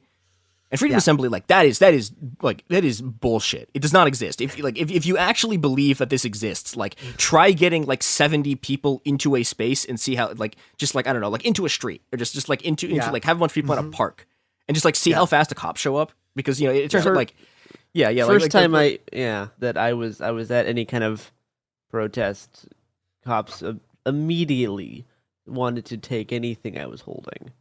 You're not allowed to. It's like the first thing. If you have anything in your hands, that is a problem. Yeah, it's like the First Amendment is just, it's completely superseded by traffic laws, like laws about like sidewalk maintenance. Like, it's all fake. Like, none of it. Yeah. Like, you're not allowed to. And this I think is partially why, this is kind of a topic, but this is partially, I think, why there's so much focus on the right about the First Amendment, because they want to draw attention away from the fact that, like, the actual thing that's fake about it is that you can't gather people and meet anywhere, and they want to draw it into these, like, inane, like, this professor, like, said the N-word a bunch of times in class, and isn't it bad that people are mad at them? But I think also tying this sort of back to Occupy, you know, okay, so Occupy functions right in insofar as there is a physical location where people can go and physically interact with each other. And that's a problem because at some point the police are just like, no. And they start. Hi, this is Jill Winterstein, host of the Spirit Daughter podcast, where we talk about astrology, natal charts, and how to step into your most vibrant life. And I just sat down with a Minnie Driver. The Irish traveller said when I was 16, you're going to have a terrible time with men. Actor, storyteller, and unapologetic Aquarian visionary. Aquarius is all about freedom-loving and different perspectives, and I find a lot of people with strong placements in Aquarius are misunderstood. A Sun and Venus in Aquarius in her 7th house spark her unconventional approach to partnership. He really has taught me to embrace people sleeping in different rooms, on different houses, in different places, but just an embracing of the isness of it all. If you're navigating your own transformation or just want a chart-side view into how a leading artist integrates astrology, creativity, and real life, this episode is a must listen. Listen to the Spirit Daughter podcast starting on February 24th on the iHeartRadio app, Apple Podcasts, or wherever you listen to your podcasts. In 2023, a story gripped the UK, evoking horror and disbelief. The nurse who should have been in charge of caring for tiny babies is now the most prolific child killer in modern British history. Everyone thought they knew how it ended. A verdict, a villain, a nurse named Lucy Letby. Lucy Letby has been found guilty. But what if we didn't get the whole story? The moment you look at the whole picture, the case collapses. I'm Amanda Knox, and in the new podcast, Doubt, the Case of Lucy Letby, we follow the evidence and hear from the people that lived it to ask what really happened when the world decided who Lucy Letby was. No voicing of any skepticism or doubt. It'll cause so much harm at every single level of the British establishment of this is wrong. Listen to Doubt, the Case of Lucy Letby on the iHeartRadio app, Apple Podcasts, or wherever you get your podcasts. I'm Clayton Echard, and in 2022, I was the lead of ABC's The Bachelor. Unfortunately, it didn't go according to plan. He became the first Bachelor to ever have his final rose rejected. The internet turned on him. If I could press a button and rewind it all, I would. But what happened to Clayton after the show made even bigger headlines. It began as a one-night stand and ended in a courtroom with Clayton at the center of a very strange paternity scandal. The media is here. This case has gone viral. The dating contract. Agree to date me, but I'm also suing you. Please search warrant. This is unlike anything I've ever seen before. I'm Stephanie Young. This is Love Trapped. This season, an epic battle of he said, she said, and the search for accountability in a sea of lies. I have done nothing except get pregnant by the Bachelor! Listen to Love Trapped on the iHeartRadio app, Apple Podcasts, or wherever you get your podcasts. I'm Nancy Glass, host of the Burden of Guilt Season 2 podcast. This is a story about a horrendous lie that destroyed 2 families. Late one night, Bobby Gumpright became the victim of a random crime. He pulls the gun, tells me to lie down on the ground. He identified Jermaine Hudson as the perpetrator. Jermaine was sentenced to 99 years. I'm like, Lord, this can't be real. I thought it was a mistaken identity. The best lie is partial truth. For 22 years, only 2 people knew the truth, until a confession changed everything. I was a monster. Listen to Burden of Guilt Season 2 on the iHeartRadio app, Apple Podcasts, or wherever you get your podcasts. Clearing the encampments, and I think this is the other thing with Occupy is that outside of like parts of Oakland, and that's a whole other thing that, yeah, but it's incredible, like studiously nonviolent in a way that like nothing I've ever seen before or since is.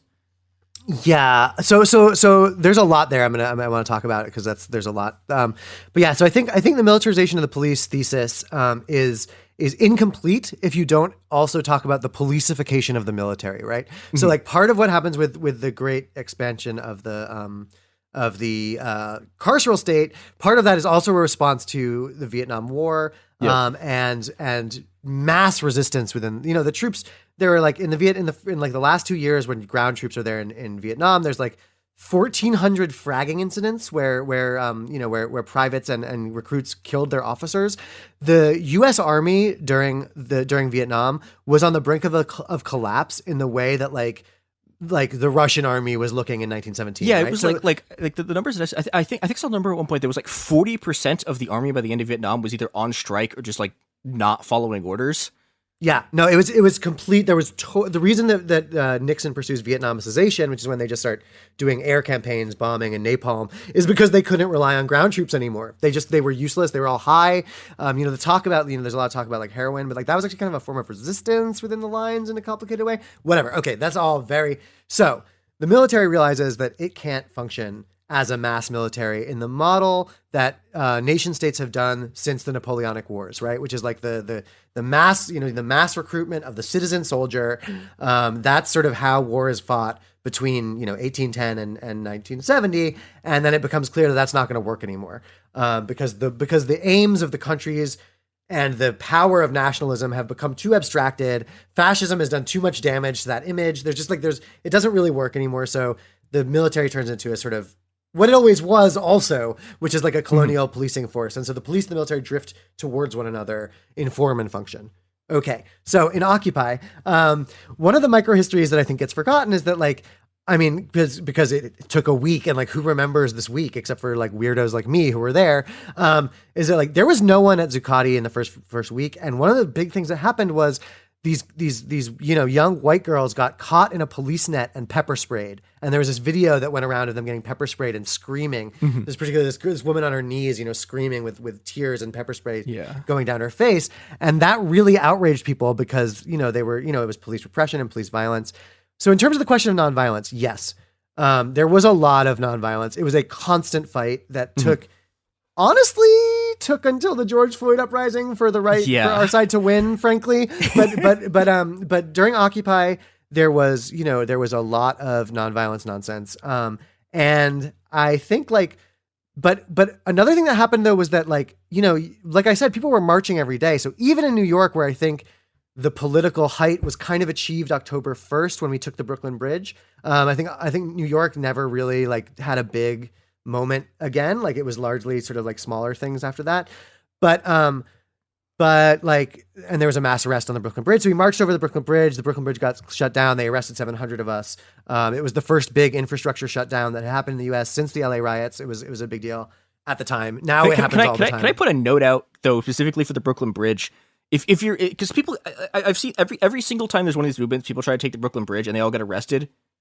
And it's like, can y'all like, please, I am begging you, if you're gonna try to take a bridge, make sure you have a way out. Like, you have to hold one of the sides, otherwise all of you are going to get arrested. Yeah, exactly. You gotta have a way out.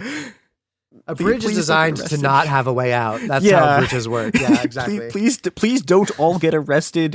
It's in fact bad and sorry. Exactly. No. So I have seen a few people successfully take bridges a few times, but that's because there was like 3 cop cars and like 15,000 people. Yeah, exactly. If you have like a block with 200 kids, you're not going to be able to hold the bridge. Yeah.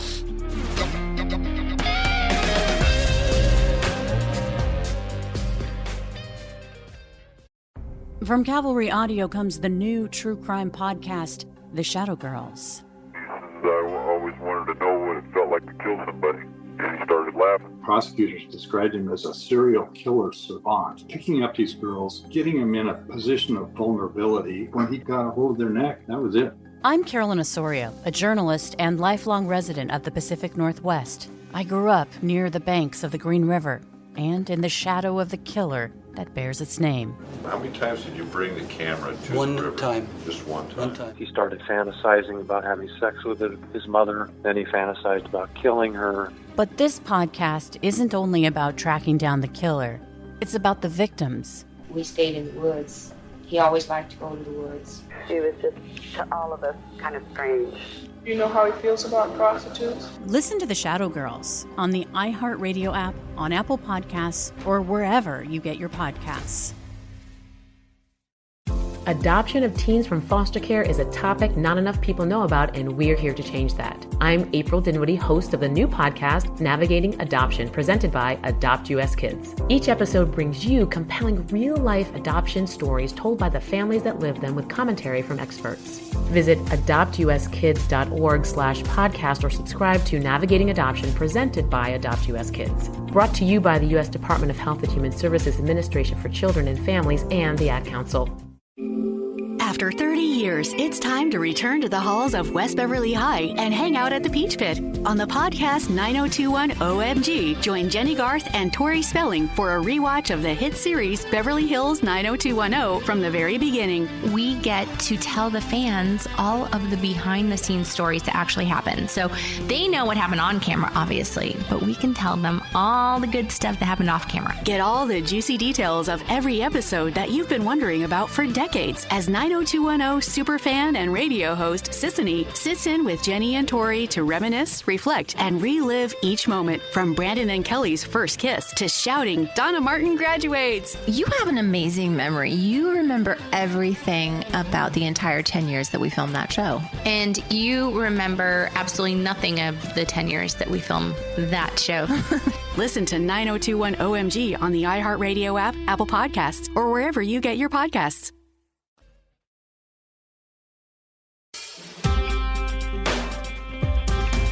Welcome to It Could Happen Here, a podcast about a crumbling empire and planting seeds in the spaces between. Here's part 2 of our interview with Vicky Osterweil about the legacy of Occupy Wall Street. But you know, like you were saying, you know, like that you know, don't get arrested, it's bad. So I think when Occupy really started, you know, we were mostly people who had been educated by the co-optation of the civil rights movement, which is that it was all nonviolent and that the whole thing was getting arrested and Martin Luther King was like the only voice that made any sense. And that was what was effective, blah, blah, blah, blah, blah. We had all learned that in school, right? We had all been trained that like nonviolence was like the only thing that made sense and that worked. And I think like those of us who learned about it at all in school, which is certainly not everyone. But like, I think like the experience of Occupy, of like every day, just getting beat up by the cops every day, like getting attacked, getting arrested. Some people got really nihilistically nonviolent. Like some people like really dug in and they're like, Yeah. Like we're like, no, like there is nothing we can do except be beaten, and it turned into this like real masochistic game. Yeah, but that like, happens. Yeah, all sure the, that does. that still happens all the time. Oh yeah. That's one common response. But another thing that happened was that people started breaking through that shit. People started on the ground. Like I remember a march, early on, the police would attack and everyone would sort of like try to de-escalate, and people would try to like talk to the cops or whatever. And like by November, right before the camps got cleared, I remember being on a march where we stole all of their orange netting that they were using, and we were just holding it over our head as we marched and like trapping cops in it. So like even in New York, where things never got that intense, like in some ways in terms of direct action, like that lesson on the ground, like you have to be very ideologically committed to get hit with a baton 3 times and still think the police are on your side. Yeah. You have to you have to really be drinking the Kool-Aid, and some people are. Like some people really do want to believe that. But I think that was one.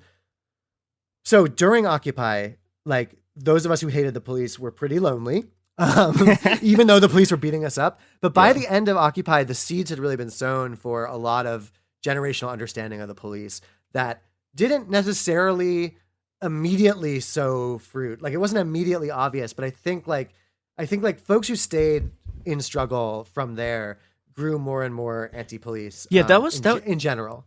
That was well, okay. So my experience was less with Occupy and more with like the 2013 stuff in Turkey. But it's like that was like because I was brought up in that like the sort of like faux Gandhian like MLK civil disobedience, and then it was like I watched Turkey happen, and it was like, hey, here's my friend just like getting his ribs broken by a cop, and then like there's Rabah, and Rabah is sort of where the Egyptian movement dies, and at Rabah they just they bring out the machine guns and they just shoot everyone.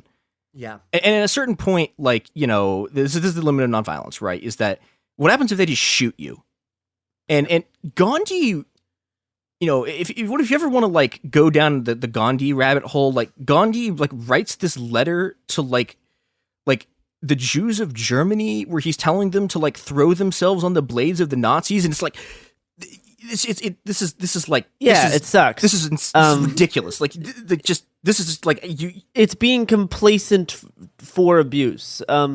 Innuendo Studios has a really good video on why nonviolence helps the state, and how basically activists that try to force other demonstrators to adhere strictly to nonviolence. Yep. That's them basically saying that if that's them endorsing the police beating somebody up. It's not actually tied to any kind of movement, and it doesn't actually help. And we could actually see this last year with like the first few weeks of abuse from the state actually making headlines and actually changing people.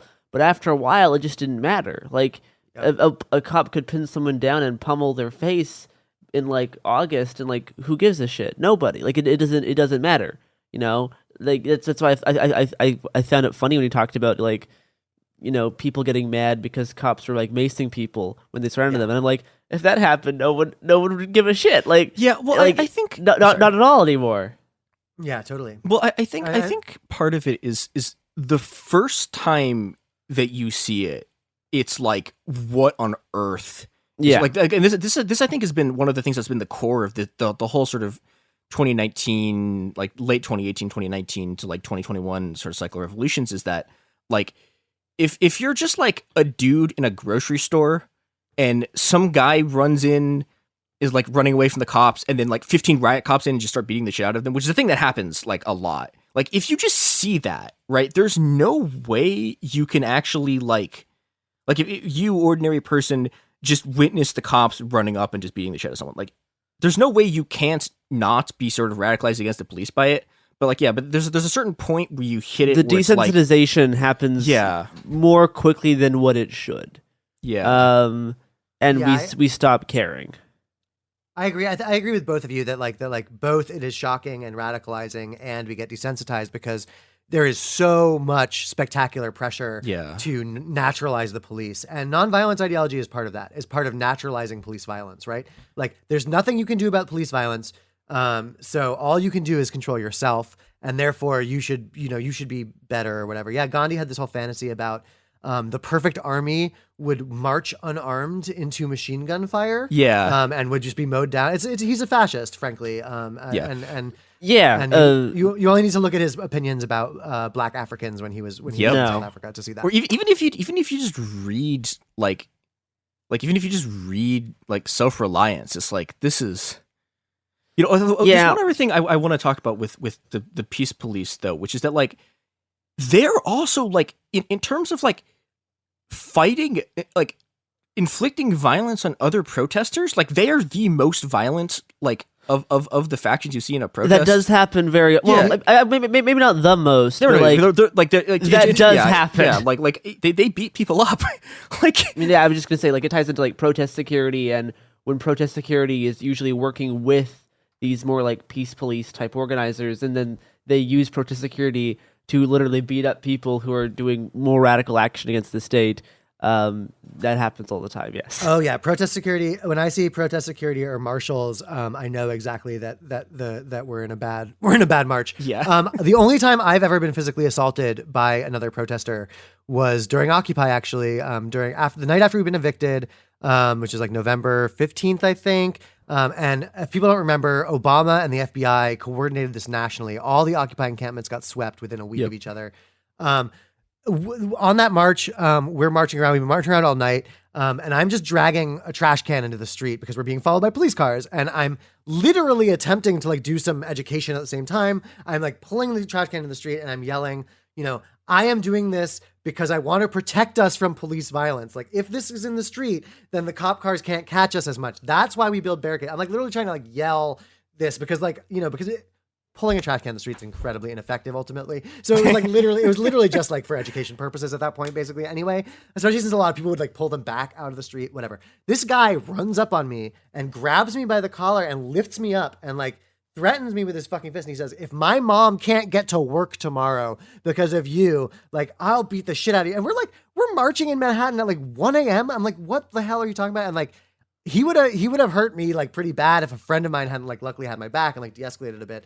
That's the only time I've ever been like physically like brought up like into a fight by another protester. Was a guy insisting that me dragging a trash can into the street was beyond the pale. And no pun intended. But I want to just talk a bit more about like how systematic the violence was. Like, so originally I was going to try to get someone from Occupy Oakland to come talk about this, and I talked to a lot of people, and the biggest thing that I got was that no one would talk about it on the record because because Oakland had a blacklist. And if you were in Occupy and like anyone else found out about it, like people spent half a decade just not being able to find jobs because they just like blacklisted everyone. And like to this day, like the thing I was told was like, I won't talk about this because, like if I talk about this, like I will be fired, all of my family, everyone around me will be fired. And there's like, I think like this is the other thing, but when we talk about sort of the collapse of Occupy, the extent to which after Obama and the FBI ordered the camps closed, the policy is that the cops are going to torture anyone who attempts to like gather in a place. Yep.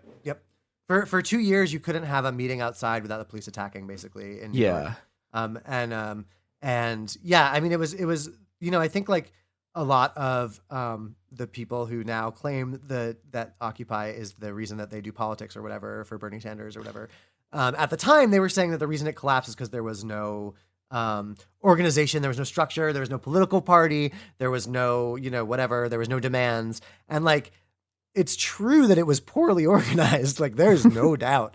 But like, we got beat out of the streets. And like people tried for 6 months really intensely. And for another 6 months after that, less intensely to restart that energy.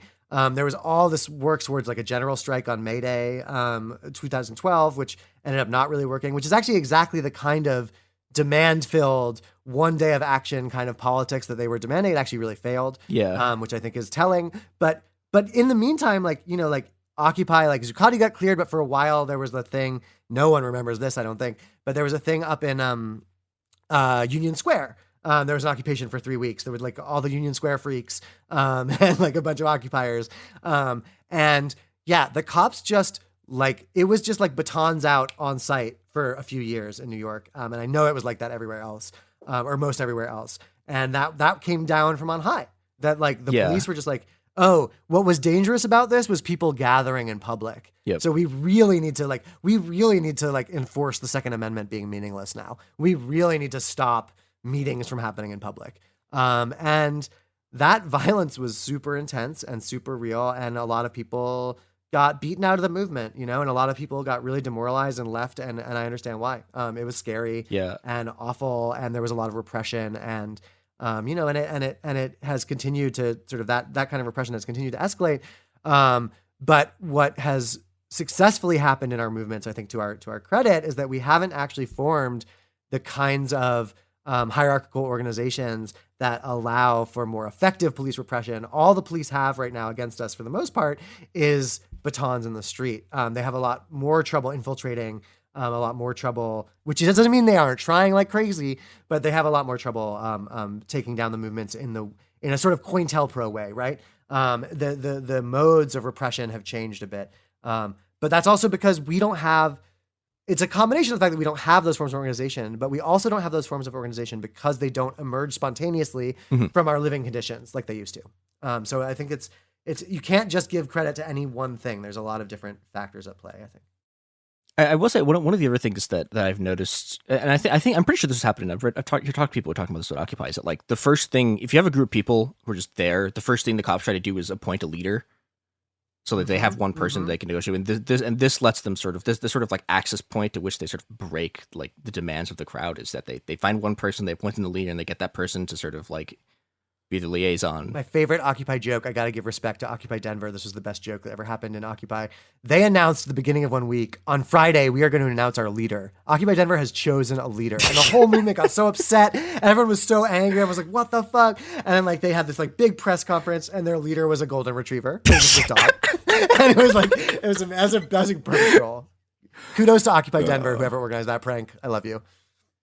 I guess, yeah. So speaking of kudos to a place, the last thing I wanted to talk about was the giant like port occupation strike thing in Oakland.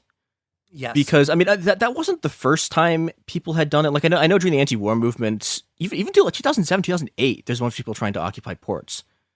But in Oakland, they like did it. They put like 40,000 people like in the port of Oakland, and they shut it down. Yeah. And I think that was one of the stories that's kind of been lost from this, because like, like that was the point. Like, so like I know people in Oakland who like, they got like repeatedly drugged by police informants, because particularly Oakland, because also Oakland's also the Occupy Oakland movement is way less white than any of the other movements. And they get like the kind of police repression they get is like just like, yeah, again, like people being repeatedly drugged by informants, like cops shooting people in the face, like you have the blacklist, you have all this stuff, and I think part of it is battles, yeah, and I think part of it's because it's a bunch of non-white people, and that's just what happens, but I think another part of it was also that there was this fear about. So the reason the port strike is able to happen is because there's a complicated game here where the Occupy people like sort of got involved in like longshoreman union politics, but that sort of like fusion of you have all the people in the street, and then they start shutting down ports, and that like the cops like lose their minds over that. Like that I think was like extremely scary to them in a lot of ways.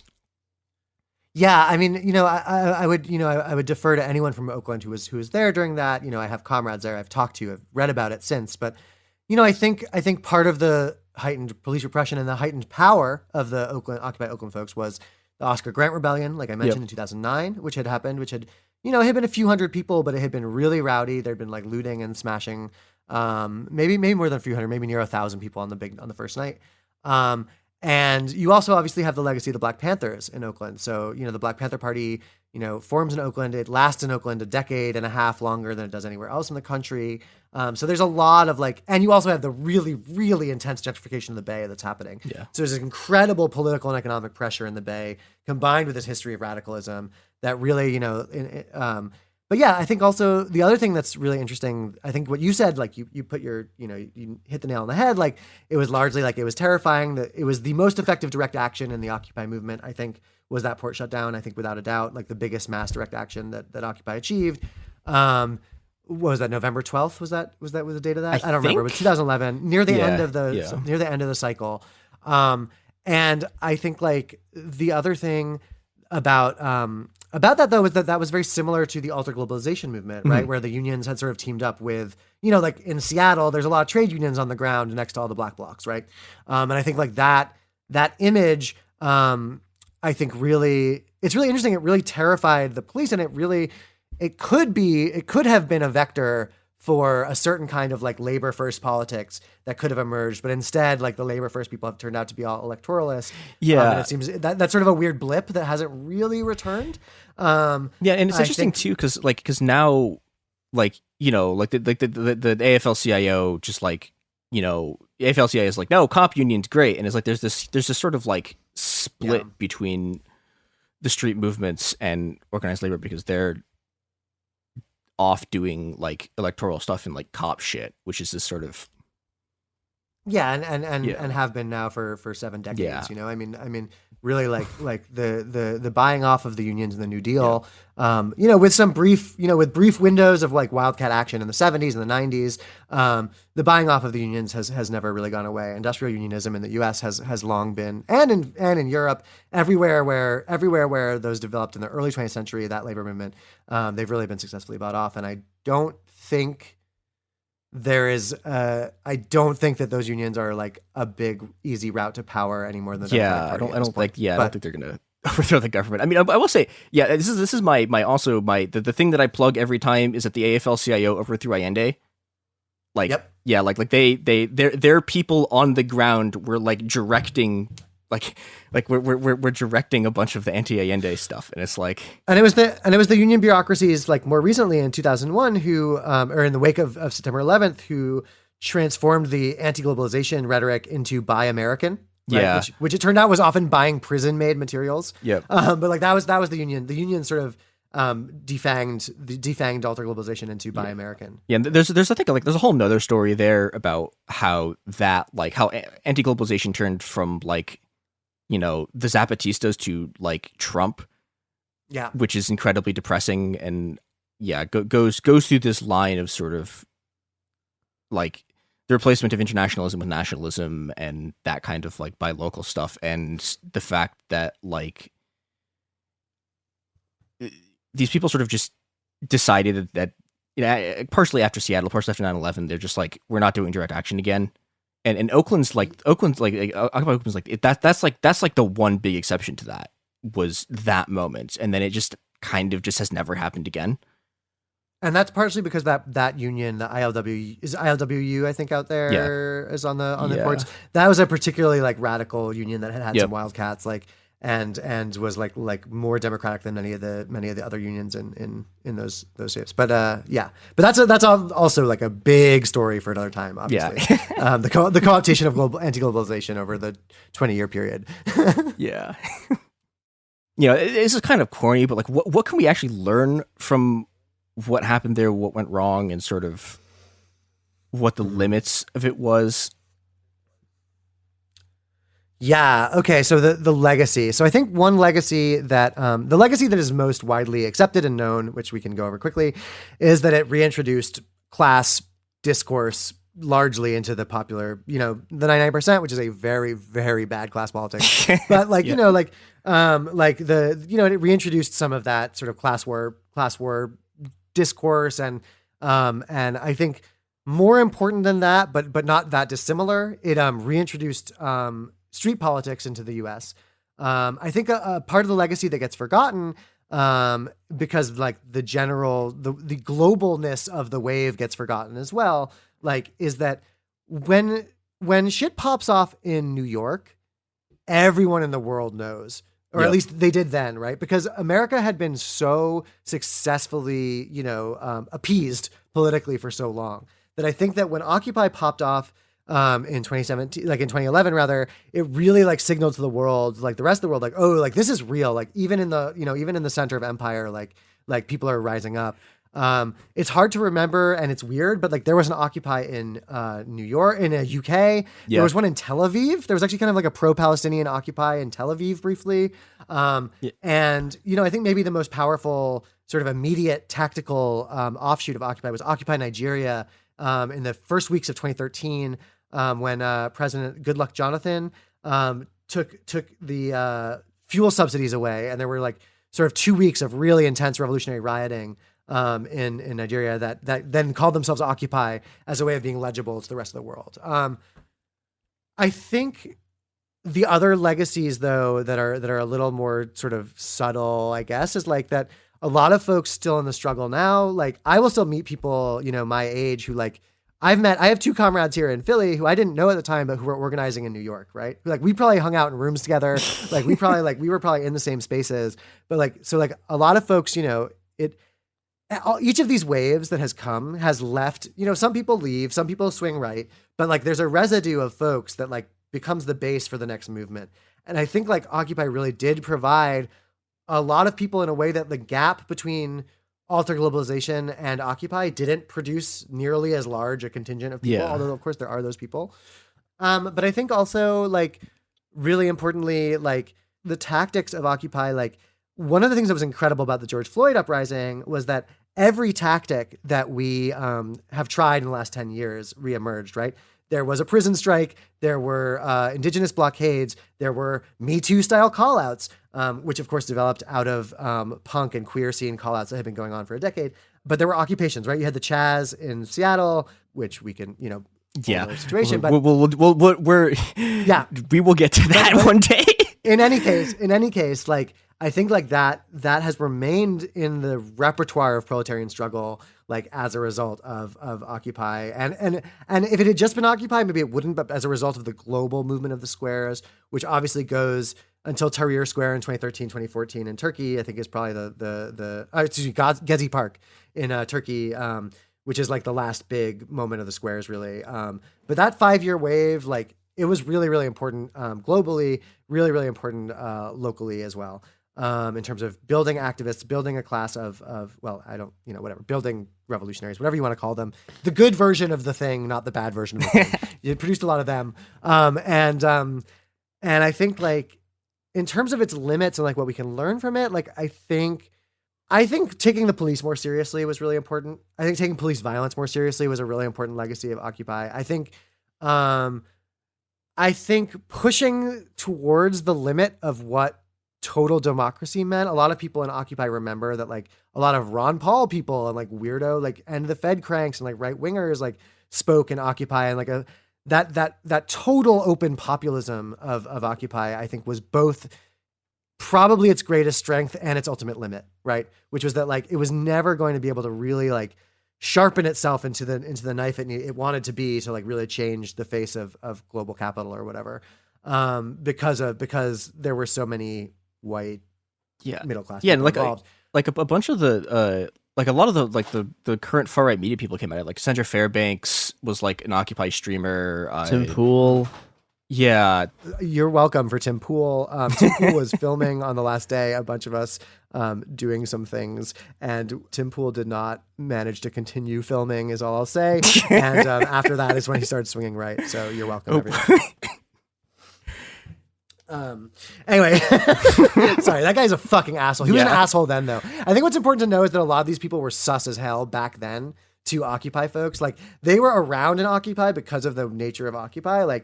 But like we already didn't like them. Like a lot of these people were already unpopular, were already disliked in the movement. So yeah. But yeah, I think there are all these different legacies from it that I think ultimately the legacy things that emerged are much more important than Occupy. I think one of the things about it was that it really was just like the reemergence of street politics, and like like as the reemergence of street politics, like it was pretty limited and it was not that effective at changing things. And also it was incredibly effective at leading to the last decade of struggle in the US. And I think you can't, I think there's a tendency to want to judge movements by the immediate results that they produce, and like, I think, am I about to quote Mao? I think I am. Was it like when he gets asked, what was the, in the 20th anniversary of the Chinese Revolution, he gets asked like, what was the outcome of the Chinese Revolution? He says it's too early to tell, right? Like, I think like that, maybe that's Zhao. I don't remember who that is. Honestly. Yeah, I don't know, but they were right. Yeah, they were right. They were right. A lot more people died than what we thought. Yeah. Yeah, it's like, they successfully transitioned to capitalism. And they transitioned to capitalism, Yeah, it was, So what was the result of Occupy? It's too early to tell. But I also think the things that we've talked about here were core components of why it mattered. I do think one other kind of effect that it's had, and it's hard for me to gauge this because I've only been around post-Occupy, but I feel like now when people try to get stuff started, they really fall kind of into an Occupy mindset where they're like, the only way to make this successful is to hold this space. And I feel like that is really a default way that even more experienced, like both experienced organizers and new organizers really kind of just, I keep using the word default, is because like that's just really like what they go into. You saw this in a lot of different cities last year where they like people trying to set up spaces to hold. A lot of them did not work. A lot of them were like, oh yeah, we're trying to hold the space for like an hour because then the cops pushed us out, right? And in a place like the Chaz, it got extended out a bit longer. The Chaz had its own problems. In other cities in the Pacific Northwest, this happened. It happened in Atlanta too. It happened in Atlanta. It happened in a lot of places. I mean, like I think George Floyd Square is maybe one of the more honestly successful ones for how they were able to actually kind of keep police away, and they avoided turning it into this big media thing like with the Chaz did. And I don't know, like I think I grew very I saw a lot of people kind of grow kind of frustrated with this like kind of Occupy mentality, because what that kind of results in is people just setting up outside of a police headquarters and trying to stay there for as long as possible, which is like, that's not doing anything. You're just kind of waiting to get beat up. But it's complicated though, right? Like in defense of that tactic, like I think like that was also very core to Ferguson, right? They held West Florissant for a week and a half. Now they didn't do it by setting up tents and sitting there. And also like a thing that gets forgotten a lot in the history is, Occupy ICE. It was pretty small. It was big here in Philly. Yeah. It was massive here in Portland. Yeah. Yeah. So like there were moments when that tactic really does like, it's important to have a space to meet in. And I think we did learn that, but I also agree that it has become like any tactic that works once, it becomes a fetish, right? Yeah. It's always trying to balance space. Because like, the two big things that have happened the past 10 years is Occupy and Hong Kong. So people try to balance these two kind of almost opposing things, like hold this space and be water. That's kind of the two things that people yell in the street back and forth, and no one really knows what to do because we're just yelling slogans. And I will say the other thing about this. So they're like the one time the people in Hong Kong got pinned down when they had this whole university siege, it was a shit show. Like, right. And I would say like the people in Hong Kong, like, okay, like even when they're like they did not have by the time you're getting to the sort of the siege of the universities, like that, like like they had like Molotov workshops. Like there were people like standing on the roof shooting bows and arrows at cops, and it just wasn't enough. And I mean, and partially it has to do with the fact that like, Hong Kong's in a uniquely bad position insofar as it is one city, and it's like the only possible way that a social movement in Hong Kong like ever just doesn't get crushed by just the fact that they're outnumbered like 1,000 to 1 is if it spreads. But like, yeah, it became this, like that moments, like, yeah, the whole problem with trying to hold space becomes really apparent there, because even if you have an extremely large number of people, right, like attack. In 2023, a story gripped the UK. evoking horror and disbelief. The nurse who should have been in charge of caring for tiny babies is now the most prolific child killer in modern British history. Everyone thought they knew how it ended. A verdict, a villain, a nurse named Lucy Letby. Lucy Letby has been found guilty. But what if we didn't get the whole story? The moment you look at the whole picture, the case collapses. I'm Amanda Knox, and in the new podcast, Doubt, the Case of Lucy Letby, we follow the evidence and hear from the people that lived it to ask what really happened when the world decided who Lucy Letby was. No voicing of any skepticism or doubt. It'll cause so much harm at every single level of the British establishment of this is wrong. Listen to Doubt, the Case of Lucy Letby on the iHeartRadio app, Apple Podcasts, or wherever you get your podcasts. Hi, this is Jill Winterstein, host of the Spirit Daughter podcast, where we talk about astrology, natal charts, and how to step into your most vibrant life. And I just sat down with a Minnie Driver. The Irish traveller said when I was 16, you're going to have a terrible time with men. Actor, storyteller, and unapologetic Aquarian visionary. Aquarius is all about freedom-loving and different perspectives, and I find a lot of people with strong placements in Aquarius are misunderstood. A Sun and Venus in Aquarius in her 7th house spark her unconventional approach to partnership. He really has taught me to embrace people sleeping in different rooms, on different houses, in different places, but just an embracing of the isness of it all. If you're navigating your own transformation or just want a chart-side view into how a leading artist integrates astrology, creativity, and real life, this episode is a must listen. Listen to the Spirit Daughter podcast starting on February 24th on the iHeartRadio app, Apple Podcasts, or wherever you listen to your podcasts. I'm Nancy Glass, host of the Burden of Guilt Season 2 podcast. This is a story about a horrendous lie that destroyed 2 families. Late one night, Bobby Gumpright became the victim of a random crime. He pulls the gun, tells me to lie down on the ground. He identified Jermaine Hudson as the perpetrator. Jermaine was sentenced to 99 years. I'm like, Lord, this can't be real. I thought it was a mistaken identity. The best lie is partial truth. For 22 years, only 2 people knew the truth, until a confession changed everything. I was a monster. Listen to Burden of Guilt Season 2 on the iHeartRadio app, Apple Podcasts, or wherever you get your podcasts. I'm Clayton Eckerd, and in 2022, I was the lead of ABC's The Bachelor. Unfortunately, it didn't go according to plan. He became the first bachelor to ever have his final rose rejected.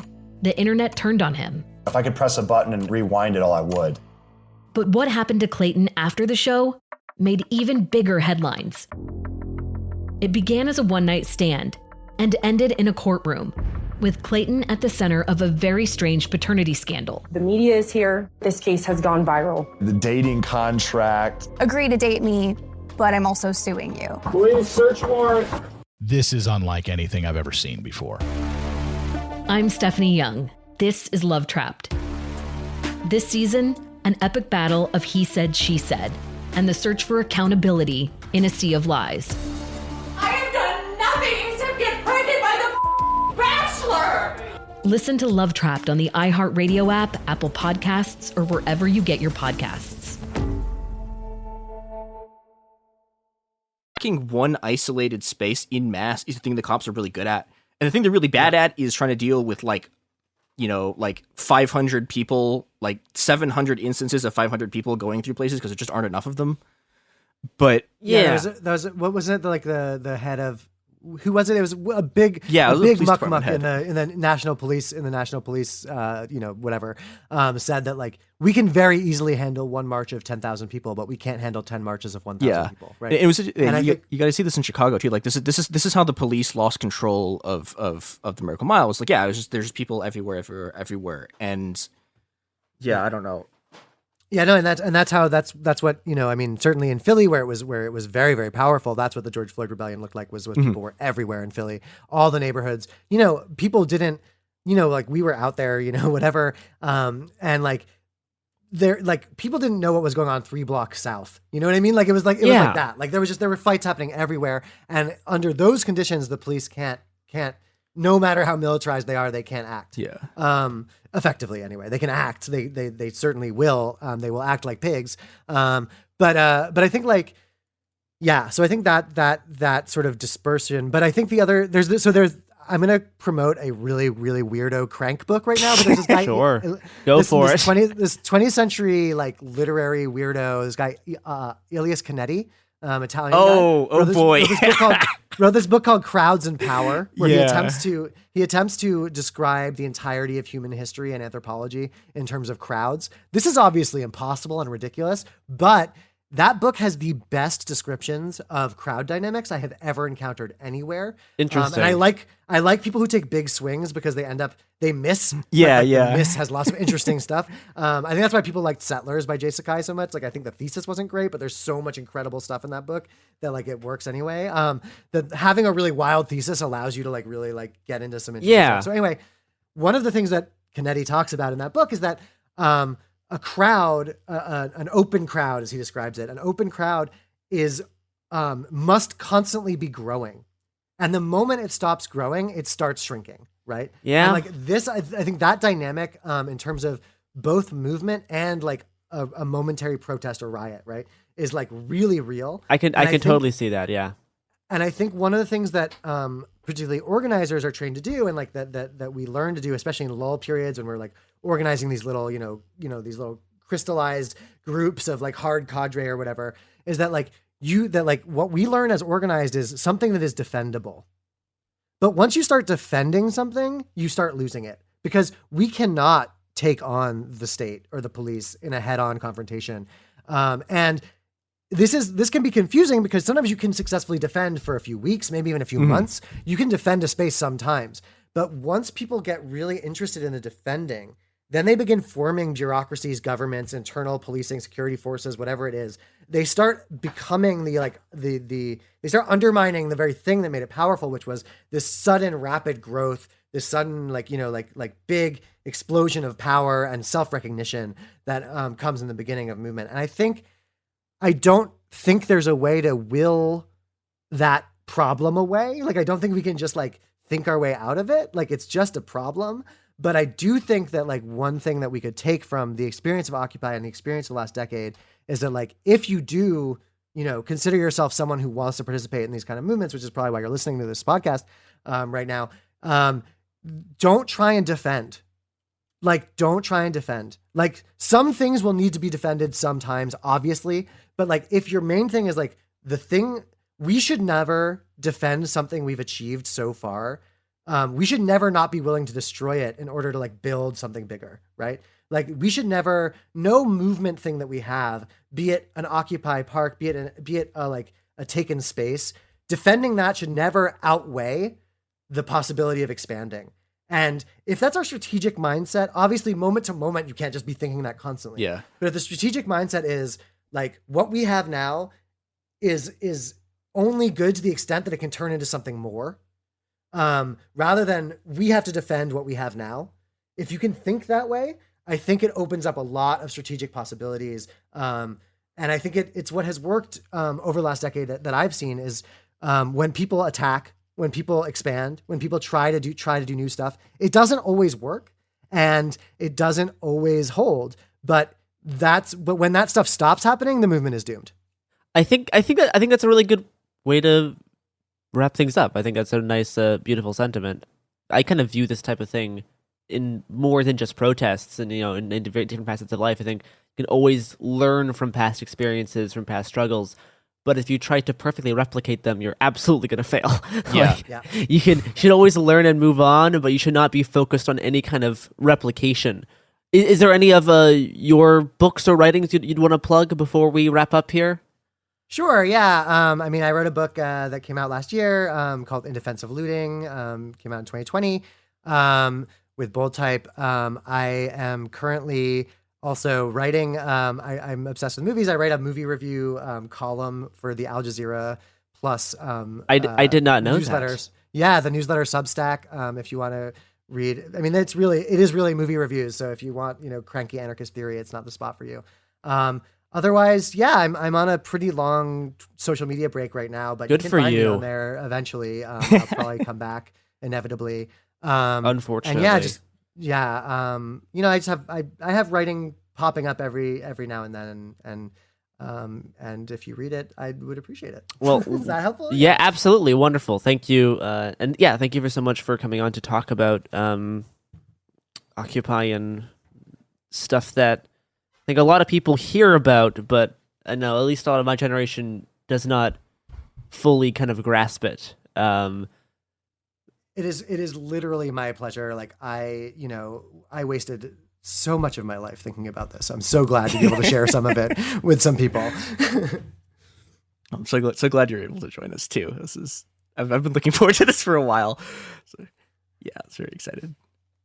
All right, that wraps up us today. You can find us on Twitter and Instagram at Cool Zone Media and Happen Here Pod. We'll be back for a few more episodes this week. Adios.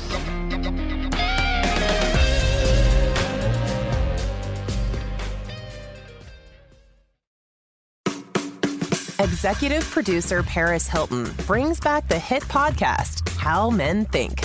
And that's good news for anyone that is confused by men, which is basically everyone. Get an inside look at what goes on in the mind of men from the men themselves. It's real talk, straight from the source. The How Men Think podcast is exactly what we need to figure them out. It's going to be fun, informative, and probably a bit scary at times, because we're literally going inside the minds of men. As much as we like to think all men are the same, they're actually very different. Each week, a celebrity guest host provides honest advice in his area of expertise. When I agreed to do this reboot, I had a few conditions. No sugarcoating, no mind games, and absolutely no mansplaining. Men are hard enough to understand without the mind games. Listen to How Men Think on the iHeartRadio app, Apple Podcasts, or wherever you get your podcasts. I'm Jake Halpern, host of Deep Cover. Our new season is about a lawyer who helped the mob run Chicago. We controlled the courts. We controlled absolutely everything. He bribed judges and even helped a hitman walk free, until one day when he started talking with the FBI and promised that he could take the mob down. I've spent the past year trying to figure out why he flipped and what he was really after. From my perspective, Bob was too good to be true. There's got to be something wrong with this. I wouldn't trust that guy. He looks like a little scumbag liar, stool pigeon. He looked like what he was, a rat. I can say with all certainty, I think he's a hero because he didn't have to do what he did, and he did it anyway. The moment I put the wire on the first time, my life was over. If it ever got out, they would kill me in a heartbeat. Listen to Deep Cover on the iHeartRadio app, Apple Podcasts, or wherever you get your podcasts. I'm Eve Rodsky, author of the New York Times bestseller Fair Play and Find Your Unicorn Space, activist on the Gender Division of Labor, attorney, and family mediator. And I'm Dr. Aditi Narukar, a Harvard physician and medical correspondent with an expertise in the science of stress, resilience, mental health, and burnout. We're so excited to share our podcast, Time Out, a production of iHeart Podcasts and Hello Sunshine. We're uncovering why society makes it so hard for women to treat their time with the value it deserves. So take this time out with us. Listen to Time Out, a Fair Play podcast on the iHeartRadio app, Apple Podcasts, or wherever you get your podcasts.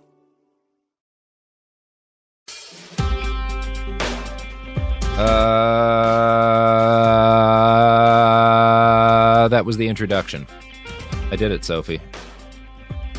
Sophie's saying that's an acceptable introduction. You know what podcast this is. You clicked on it, so I don't need to tell you the title. I don't need to say who we are. I'm just going to dive right into the fucking episode. No, I'm not. This is It Could Happen Here, a podcast about things falling apart and what to maybe do to arrest that and do something better in its place. And, folks who are regular listeners who listen to the original scripted episodes of It Could Happen Here, the first 15 episodes, which I certainly recommend to everybody, know that one area in which I kind of separate from a lot of particularly more liberal folks and even some folks on the left, is an embrace of the fact that firearms are sometimes necessary tools, especially in times of collapse when things get bad. Now, that said, we're also not kind of gun culture people here. We try not to, for one thing, recommend that everybody necessarily pick up a gun. There's a lot of people, perfectly nice people, who shouldn't have them, who don't need to have them, you know, if you're dealing with suicidal ideation or whatever. The point is, we try to be very careful about how we talk about firearms as a potentially useful or even potentially necessary tool in the times that we're in. And today, since we're a few weeks into this, we've covered producing food, we've covered some medical stuff, we've talked about community organizing and a number of other things that I think are priorities for most people before, you know, getting strapped. Today, we're going to talk a little bit about getting strapped. And my guest today is Paul. Paul, do you want to kind of introduce your background in brief so people know why you're on here?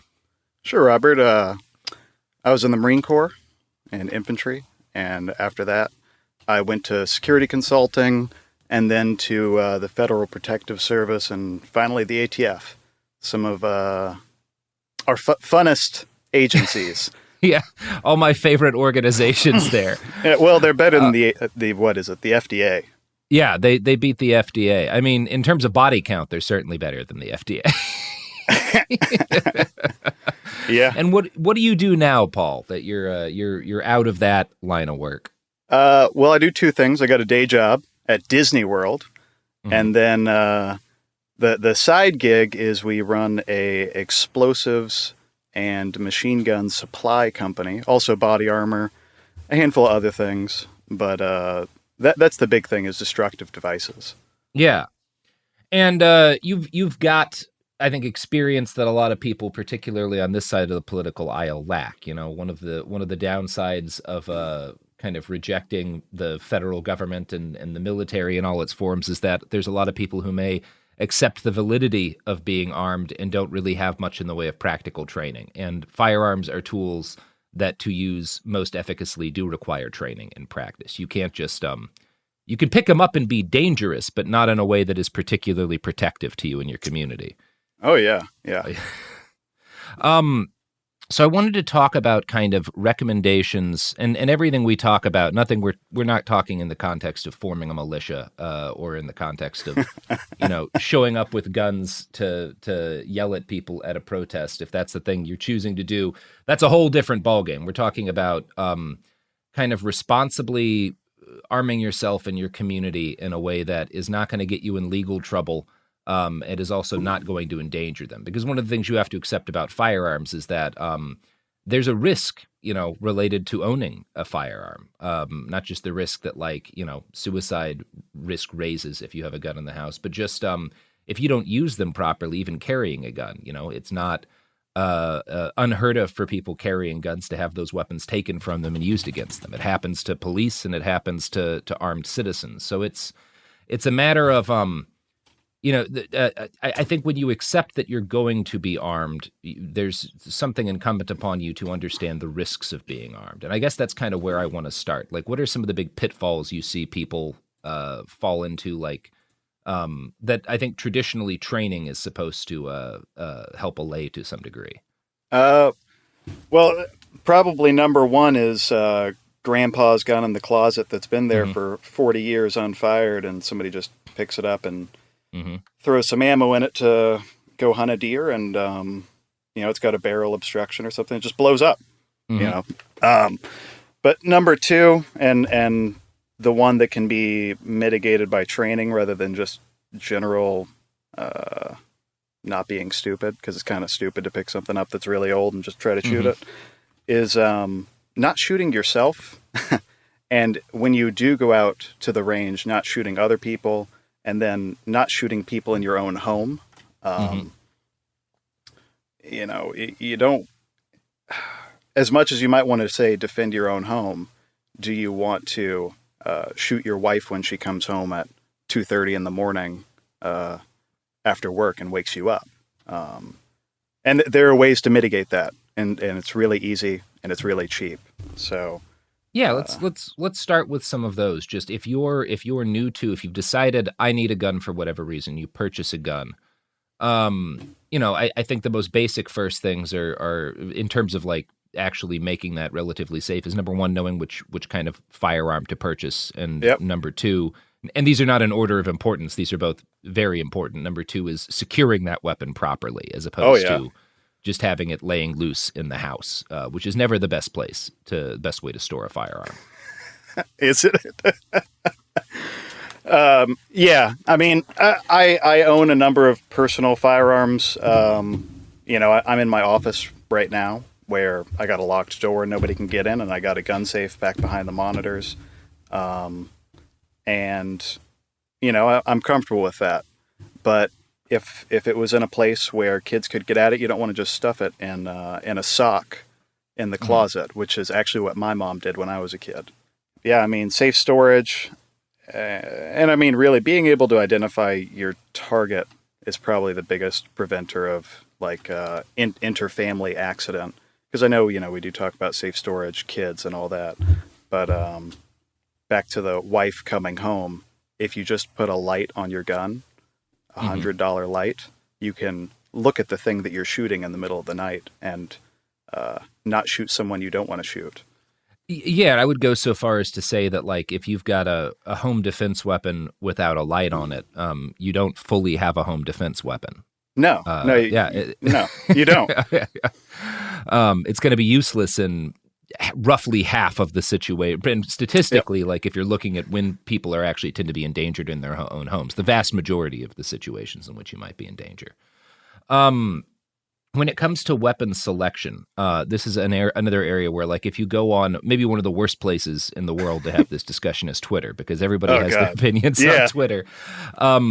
I tend to say, because I think most people, when they're looking for a first gun, if they're committed, just like thinking of personal defense, they're going to go for like a Glock or something. And I think unless you're planning on carrying a gun, and you can correct me if you disagree here, but I tend to think a handgun, again, unless you're intending on carrying a concealed weapon, is the last thing that you should own as a gun owner. I got a mixed opinion on that. I mean, I think that the handiness of a handgun can outweigh some of the issues. I know you guys dealt with fires up there. We have hurricanes. Yep. Being able to stick a handgun into a backpack, it can go a long way. Or being able that to is just, a good point. Keep it on you in your car, because here we're and that will depend on state laws. Yeah, everything we say depends on state laws. Yeah, there are states where you can. Yeah, if you're in California and you're in one of the counties that it doesn't issue a concealed carry license, like L.A., it's really hard to get one, from what I understand. Yeah, you got to get to San Bernardino if you want to get one of those. Yeah. I mean, first off, like I got a short list of guns, and like 2/3 of the list illegal in California. Mm-hmm. They're not on roster. But for what's most usable against, or most handy, it's probably a handgun. But if you're expecting a threat more than like 30 feet away, have something other than a handgun. Handguns, they suck at hurting people. They suck at killing people. Yeah. They're ineffective. They're hard to use. I mean, we say 30 feet away, but if you're not training regularly, hitting something reliably in a stressful situation at 30 feet with a handgun it can be difficult. It's not easy. Yeah. It's not easy. And I tend to recommend, number one, there are some options. Like even if you're sticking with a handgun, there are different kind of options for that. Like I'm a big advocate of pistol caliber carbines, which is essentially they're cool as fuck. The size of a small rifle, so you can fit them easily in a backpack. Every backpack I've owned, you can stick something like a CZ Scorpion in without much difficulty. Yeah. And because so when you're talking about what makes a weapon easier to use, one of the number one things is size. So the longer the barrel, the more accurate it is. The heavier the gun, the less recoil is a problem. The easier it is to use at range. And a pistol caliber carbine, you stick a light on that. That's a really good home defense weapon. Absolutely. Yeah. I mean, especially people will argue about the different types of magazines, but if you buy one that takes a Glock magazine and you have a Glock, you can build a full little loadout that just takes all the same magazines. One is more accurate. One is a handgun. and all the same ammo. You're not having to figure out and read a bunch on what kind of ammo you need and stuff like that. You just buy one and it works for everything. Yeah, and when you're talking about ammo, I think one of the most important things, like especially if you're worried about a survival situation, is availability, which is the nice thing about like what we call the NATO calibers. So the NATO calibers are 9mm 7.62 by 51, better known as 308. Your grandpa's hunting rifle is 7.62 by 51, or it's 30-06, but whatever. And then 5.56/223, and those are the rounds. That's like 5.56 is the standard. That's what's in your bog standard AR-15. And so almost no matter what happens, including, ammo crunches, you will be able to find some amounts of those calibers generally. Dig through your neighbor's drawer and you're going to find a box of bullets. They might not even own a gun and they got a box of 9mm. Yeah, everybody's got 9mm. And I think that the basics of like what to get if you're looking at kind of just a basic defensive arm, how to store it safely, those kind of questions are important. When it comes to training, what are some of, in your opinion, like the mistakes that you see people make when it comes to kind of practicing training with their weapon? Going to an NRA basic, like 4-hour class and thinking that you are a god. There are people who have spent 5 days a week going to classes and doing training, because there's practice and then there's training. Training is where someone teaches you something. Practice is where you go with what you're already taught, right? So there are people that spend all that time and they're still not the best in the world. There are people who do a ton of practice. Jerry Micklick, I don't know if you've ever seen him shoot, but he's like the fastest gun in the world or something like that. His videos are crazy. Oh yeah. I mean, he'll outshoot a full auto gun, with revolvers. And it's just like, it's just absolutely mind blowing. But no, he's like Michael Jordan or something. You just get these people who have almost it's just natural ability. Yeah. Certainly married with practicing, but continue. If you had a fight, a gunfight, which they really don't happen that much, but if you had a gunfight between a guy with a High Point C9 which is one of the cheapest, ugliest handguns you can get. Quote, reliable handguns on the face of the earth. If you had a guy with that had paid $500 for a training class over a weekend and still went to the shooting range every week and practiced, and or not even every week, just every month, and then did dry fire drills once a month in his garage or whatever, versus a guy who went out and bought a Wilson Combat $3,000 1911 but had only taken the NRA class, I will bet on the guy with the C8 or the C9 all day long. Even if he's only got one bullet, don't care. He'll win. And often, like for all of the guys you see, in all of their tactical gear and whatnot, and their spare mags taking like 300 rounds out. Oh God! If you actually look at most defensive shootings, it's very common, and I think it's like 3 to 5 rounds. Yeah, 3 to 5 rounds. Yeah, 3 to 5 rounds, generally closer than 30 feet, sometimes closer than like 10 or 15. This sits in my pocket most of the time. Is that just a Glock 19? No, it's a 43. Oh, Glock 43, yeah. So tiny. It has more bullets than I'll ever need in a gunfight, probably. Yeah. I think I want to pivot from this point to we started this by introducing that you spent some time in the ATF, spent some time in the FPS. I haven't had any personal interactions with the ATF, but I have met some FPS guys on the streets of Portland. I'm kind of curious, especially because I came in contact with you through your Twitter, where you're very vocal. My personal Twitter. Yeah, and you're quite politically active now, in a way that I think is surprising to people for someone with your background. Are you comfortable with kind of tracing sort of the broad strokes of your journey there? Because I think that's instructive for folks. Oh, at FPS specifically? Well, just kind of what brought you from there to here.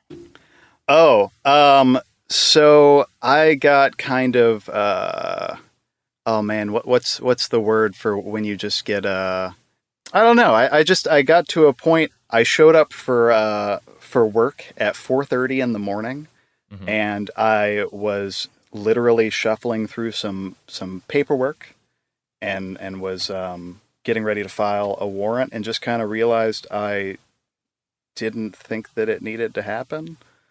And, you know, I talked to my supervising agent about it, and was kind of told too bad. And I put in for some vacation time and ended up putting in my resignation while I was on vacation. I mean, that's the gist of how I became not a cop. Yeah. And I'm wondering kind of what, do you think, is there anything that kind of, I don't know, what looks different to you now as you've kind of left that behind? Was it like sort of a, I'm guessing there's like a period, like a goldfish, you know, in a new bowl of acclimation to life outside of being a cop. Like what were the first kind of things that started to shift in your perspective when you left that thought space? I'll tell you what, watching or reading whatever, an article or a YouTube video, especially now that body cams are more and more prevalent, it is watching something, reading the press release and going, but that's not what happened. Like, I just watched it, and going from being able to justify it in your own mind and literally argue with people and be 100% convinced, like, that was a good shoot. Castillo, what was it? Philandro Castillo? Yeah. Oh God. Yeah, God. And he was if you've gotten lost track of this shooting in between all the others, Philando was a black man, a legal gun owner with a legal concealed carry permit, who was pulled over with his girlfriend and child in a car, and hands on the wheel told the officer he had a gun, and got shot. Yep. You know, and did the thing you're supposed to do. Although now, actually, since then, you will get, like, some states will, and some training classes will recommend, if it's not legally required and you're carrying a gun, don't say anything for that reason. But I mean, he went. Vary. Yeah. The command to not reach for the gun to being shot multiple times in the chest was like under 2 seconds. Yeah. So I mean, the decision was already made as soon as he gave the command. The decision was made. Yeah. Here's what that brings me to in terms of a question that's relevant to the topic of community self-defense, of potential community armed self-defense, because that is a cop problem, but that's not just a cop problem. And what happened? That's an everybody problem. In the CHOP and the Chaz in Seattle, the autonomous zone, is evidence of that. You had this situation where people, after nights and nights of mostly inaccurate warnings about Proud Boys coming to attack, got amped up. They had guns. Some kids drove by in a car and they fucking shot him to death. And it is the same. It's the same mental thing happening. You don't have to have a badge for that mindset to infect you, especially when you're carrying a gun. How do you, in your opinion, fight back against that? Be fucking chill. You know, honestly, if you were a teenager, which we grew up in almost the same place. You're from Plano. I'm from Capel. Yeah. So I would have argued with you about them being the same place when I was in Plano, but they're the same place. Yeah. They're place. Absolutely the same place. Like, yeah. One has Woot.com and the other one has Raytheon. So, you know, and a bunch of hospitals.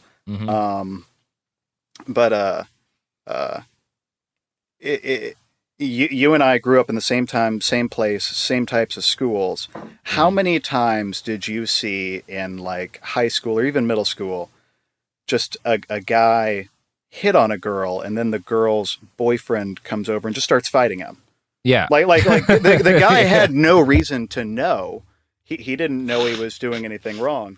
And I'm not suggesting, or I'm sorry, what I'm pointing out is that, it's almost ingrained in us at a societal level to react violently to maintain like our personal position.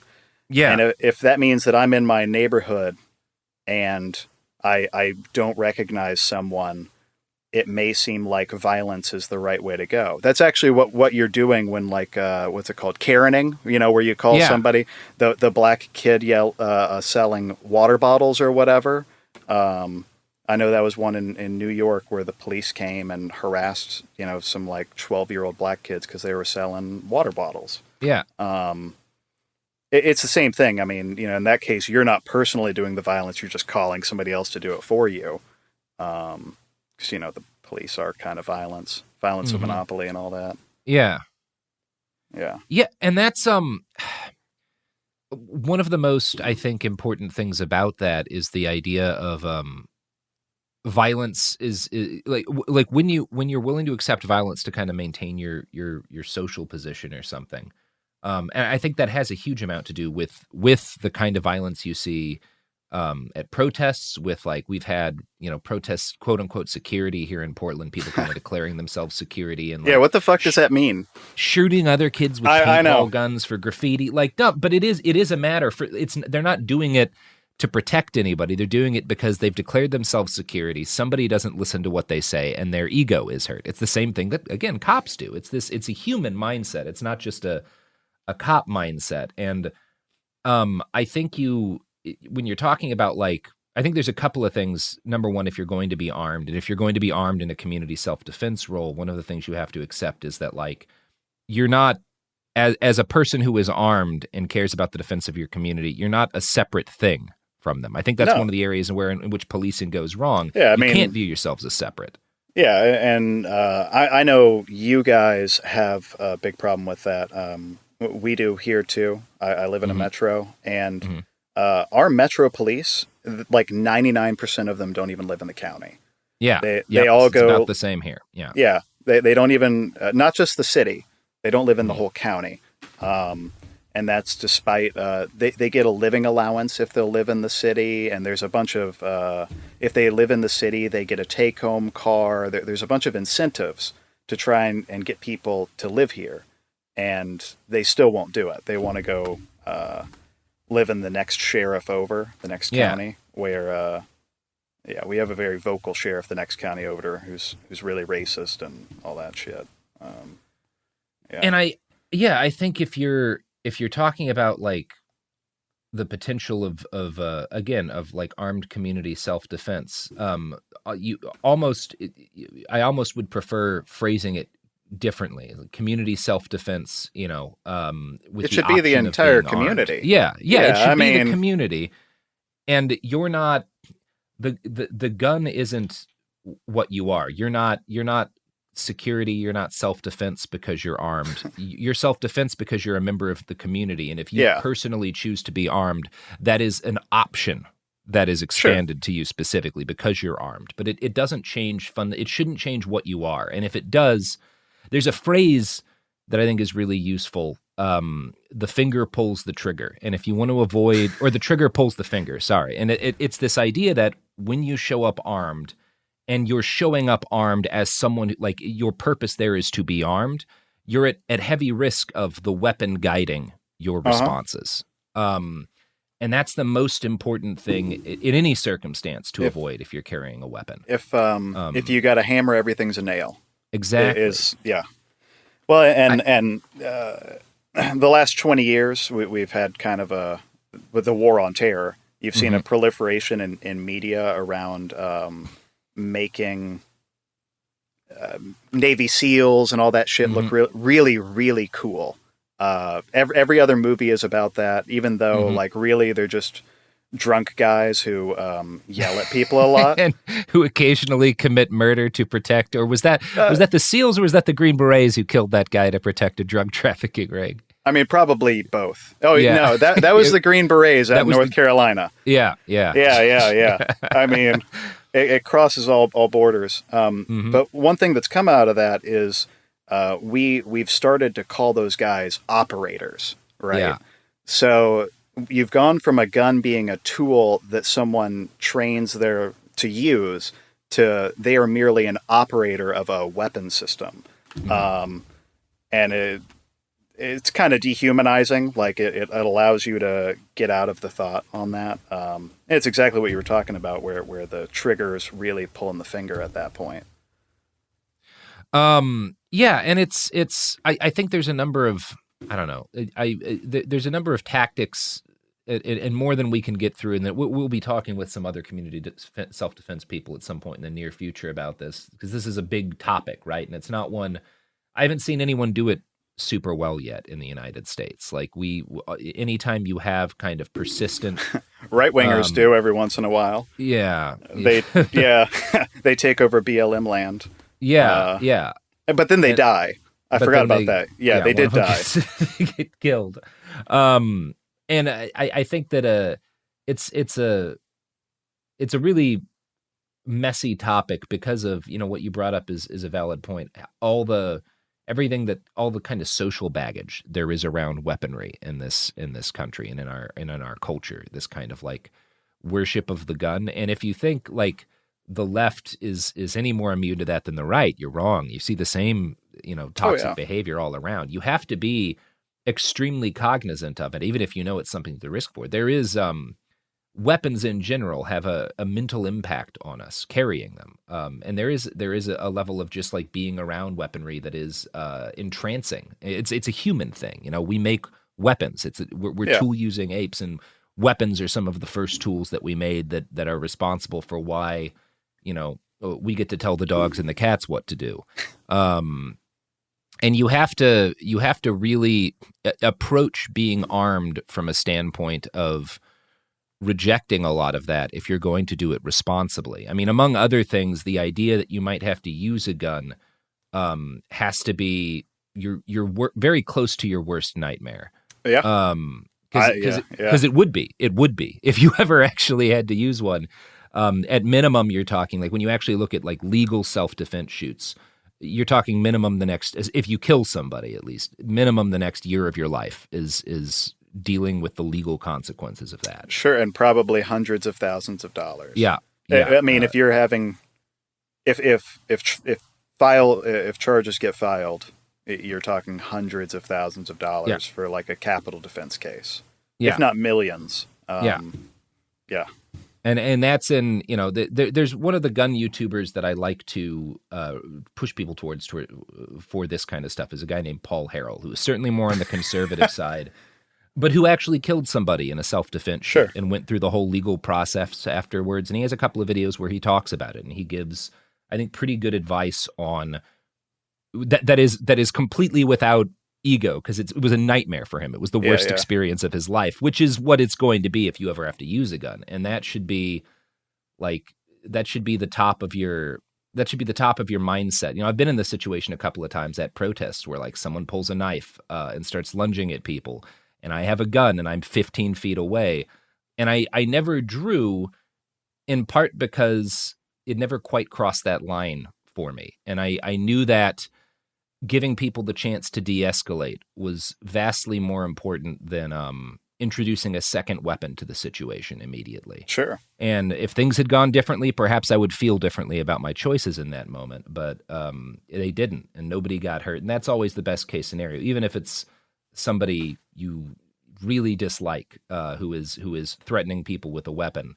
I swear that happened up in Olympia like 2 weeks ago. Yeah, well, the shooting in Olympia, which was a guy named Tiny who got shot, and there's video of it. It's absolutely not a legally justified shoot for sure. Like he was like 40 feet away, Yeah, but he's really tall. He is big. I think that counts for something. He was tall. He was tall. He was chasing them. He was armed. I'm not making a moral case here. I know. I think legally they would have had trouble had they stayed around. Now, of course, they've got. I believe they've been arrested at this point. Oh, have they? I just heard that there have been visits. I think so.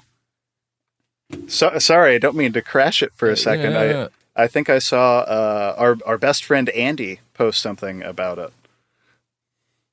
Maybe 2 days ago. 3 days ago. I must have missed this. Yeah, okay. So they did arrest the guy. Yeah, and it's it's another thing if you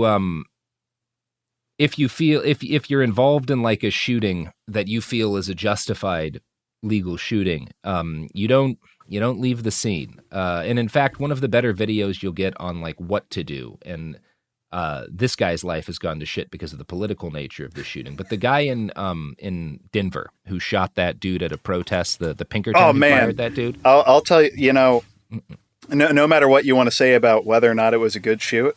Yeah, that he dropped that fucking guy. He dropped that gun. Hands he dropped on his head, him down on his knees. Oh yeah. Yeah. It was, again, the court case is not settled out, so I don't know if that guy's story is going to end happily. But in terms of if you want to not get shot yourself and you want to have the maximum chance of defending yourself if you have to shoot somebody in a situation that's legally justified, what that guy did after the shoot is how to handle it. Yeah. And I mean, the evidence for that is he did not get shot. And obviously your mileage with that's going to vary depending on your skin color. Yeah, that's a big factor. Yeah.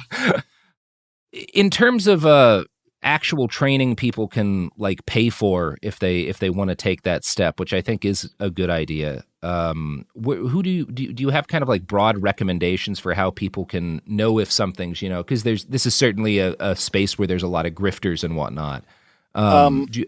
Yeah, I mean, most of the beginner level how to fight with a gun classes are 2 to 3 days long. Like that's a good starting point is the fact that you're going to pay probably $300 to $500 per day. And it's going to be multiple days long.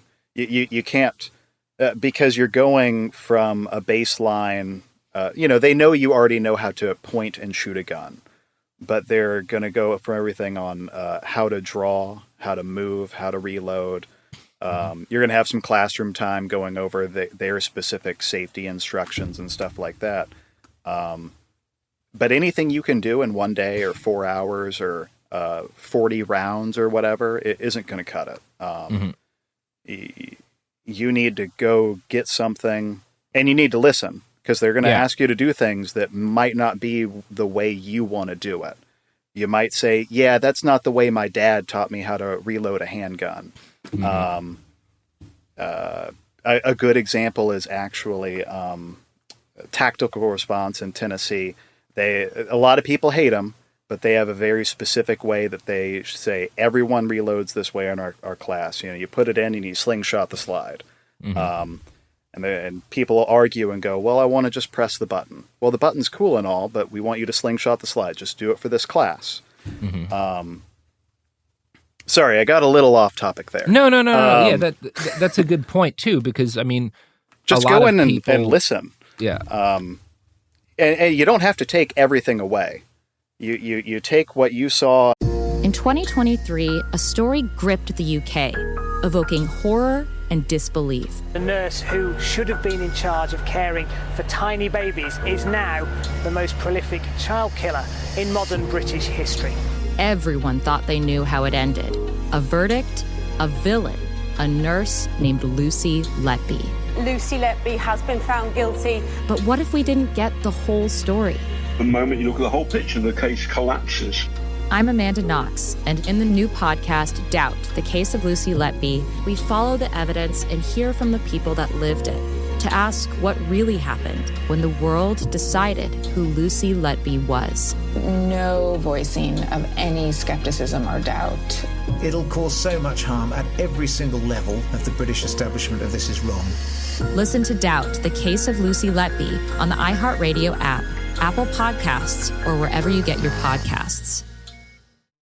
Hi, this is Jo Winterstein, host of the Spirit Daughter podcast, where we talk about astrology, natal charts, and how to step into your most vibrant life. And I just sat down with a Minnie Driver. The Irish traveller said when I was 16, you're going to have a terrible time with men.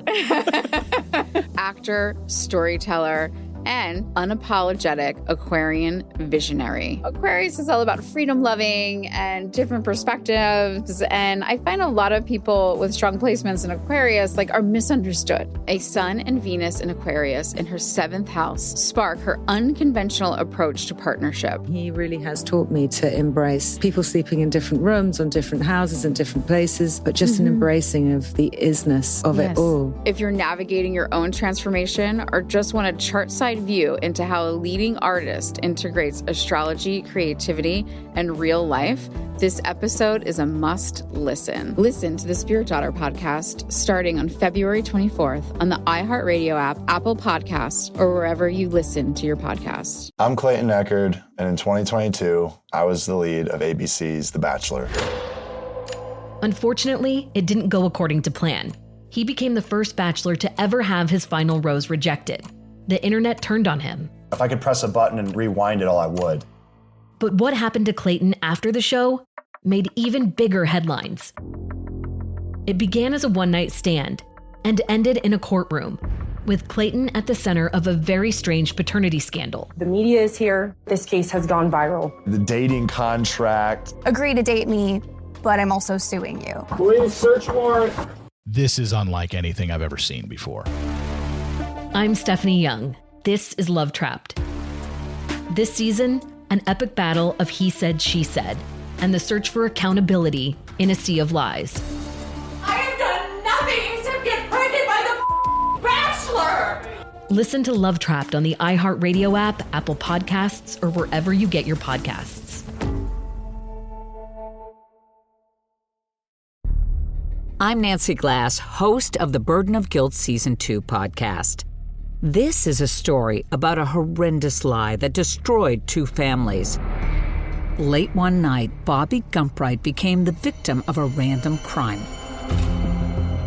He pulls the gun, tells me to lie down on the ground. He identified Jermaine Hudson as the perpetrator. Jermaine was sentenced to 99 years. I'm like, Lord, this can't be real. I thought it was a mistaken identity. The best lie is partial truth. For 22 years, only two people knew the truth, until a confession changed everything. I was a monster. Listen to Burden of Guilt Season 2 on the iHeartRadio app, Apple Podcasts, or wherever you get your podcasts. As good usable information and merge that with what you already know. Maybe throw away some of what you already know, and you got this ball of goo that you can work with for practice. Yeah. And yeah, it is, and to that point, when you're talking about like training, one of the differences between handguns and rifles, like all shooting is always, there's a degree of perishableness to it, but shooting a handgun is a much more perishable skill than shooting a rifle. And it's so if you're going to be armed with a handgun, it really behooves you to train, because you're only as good as how often you've been out there, really. And having a good foundation, like taking some real professional classes, will help a lot in that, as opposed to just kind of going out to the range every now and again. But yeah, let's talk at the last little bit of this here about kind of the gun that's always on the tip of everybody's tongue when you start talking about being armed and armed self-defense is, the AR platform. It's a gun with a lot of baggage, a tremendous amount of cultural baggage, and it has become vastly more than just a firearm in our culture. Okay. What are kind of, because I am a big advocate of people who are open to being armed, getting an AR platform. I think it's a great gun to learn on. I mean, it goes bang really well almost every time, as long as it's from a reputable manufacturer. Mm-hmm. Despite what some people say, they're very reliable. Yeah. They're easy to clean. Literally, as long as you keep them lubricated, even in the field, you keep it lubricated, it will just keep banging out rounds. And it functions in, we talked about this during the episodes on food storage and whatnot, like where there's the cheap version. I like stuff where there's the cheap version that works and there's the expensive version that works. And you have that with an AR. You can get a very inexpensive AR, and you can replace every part of that AR over the next 5 years and have a $6,000 gun. I did minor price checking last night because I was like, I haven't checked the retail prices on stuff, right? Mm. So in your budget tier normal price that's out right now, you got like a Ruger AR-556. They're $700. Yeah, I mean, that's dirt cheap, and it's going to go bang. just and the it's same. a great gun. Yeah, I have a Yeah. friend whose AR is a Ruger 5.56, and they're very solid. Yeah, they go bang every time. You're not going to break it. I mean, as long as you don't use it like a baseball bat, you're not going to break it. Yeah, especially now that the Russian steel-cased ammo has been banned. But then, like, the other end of the spectrum is, you got a SIG, right? Yeah, I've got a couple. Okay, so you know what the Rattler is? Oh yeah, that's a fun one. Yeah, I do not own a Rattler, but they are cute. Well, do you know how much? Well, first off, the Rattler, it's a short-barreled 5.56. It's not really an AR-15, but like technically it kind of is. Yeah. It's well. How about this? How much do you think that the Rattler costs right now? Don't go look. God. It's just take a guess. Probably $2,500 would be my guess. $2,800. $2,800. Yeah. $2,800. Yeah. Now it's now I actually put it in my category of honorable mention / meme because it's kind of a meme gun. It's so tiny, but I don't want to get shot with it. But that's kind of the spread we were talking about, which is, you know, you can get a $700 gun and it'll go bang the exact same way as the Rattler. It fires the same bullet. And you can build up to something, not like a Rattler, but you can build up to a bunch of Noveske parts. You can throw a bunch of Noveske parts into that Ruger lower and upper that you bought and build a really awesome gun that will be, you know, 99.9% reliable. Yeah. And you can, you know, I think generally if you're buying like again, you're getting kind of a bargain basement AR. One of the first things that it's going to behoove you to replace is the optics. You know, it'll probably start with iron sights, but shit, these don't even come with anything. Yeah, usually they come with nothing on them, and you have to stick the irons, or you stick a reflex sight. There's a whole world of optics, and I think one of the websites I recommend people check into if you're looking at kind of reading up on this and doing your due diligence is Pew Pew Tactical. Oh yeah. They do not written from like a super, you know, chuddy or whatever. Like you get a lot of very political gun websites that may have some good information, but are frustrating to read. They're not that way. They're written, you know, for people who are not super aggro about guns, but who are interested in guns, and you can find really good reviews on stuff. But as a general rule, modern optics beat iron sights every day of the week. Oh yeah, like you may prefer I do in some cases. On my AKs, I vastly prefer using irons, but that would never be the weapon I would pick if I was in a situation where I needed a weapon. You know? Yeah, I mean, I think everyone should learn how to use iron sights. Absolutely. But if I can hand someone a $450 Aimpoint Pro, which is the budget version of a high-end optic. If I can put a $450 optic with the mount and everything onto a rifle and just go, hey, just put the dot on what you want to shoot, you're done. Now, there's a lot that goes past that, but we got rid of the entire proper sight alignment and all that. They just got to put the dot on the box and squeeze. Yeah, I mean, even the Marine Corps, famous for fielding marksmen, has gone, we're going to switch over to optic-based training. Yeah, they're just, I mean, you look at even guys in like Idlib province, which is like one of the rebel provinces in Syria that's been persistently under siege for most of the last decade. They're all using fancy optics now, like generally often Alibaba versions of like, name brand optics, but it does the trick, you know? I mean, it's a SIG Romeo that never got the roll marker for SIG on it. Yeah, exactly. And they paid $100 instead of $450. Yeah. All right. Well, I think that's most of what we can responsibly get through. I do want to end on the caveat we started with this which is that deciding whether or not we advocate firearms as an option, both as a legal option and something that can be for your community and for you as an individual potentially practical. I don't blanket advise people to buy guns. I think in many cases it's going to be counterproductive. I think you should not own a firearm. Again, if you're someone who struggles with suicidal ideation, they can be a very dangerous thing to have in your home if that's something that you battle with. I do think that they can be owned and used very responsibly. In addition to, I think shooting can be a really enjoyable pastime.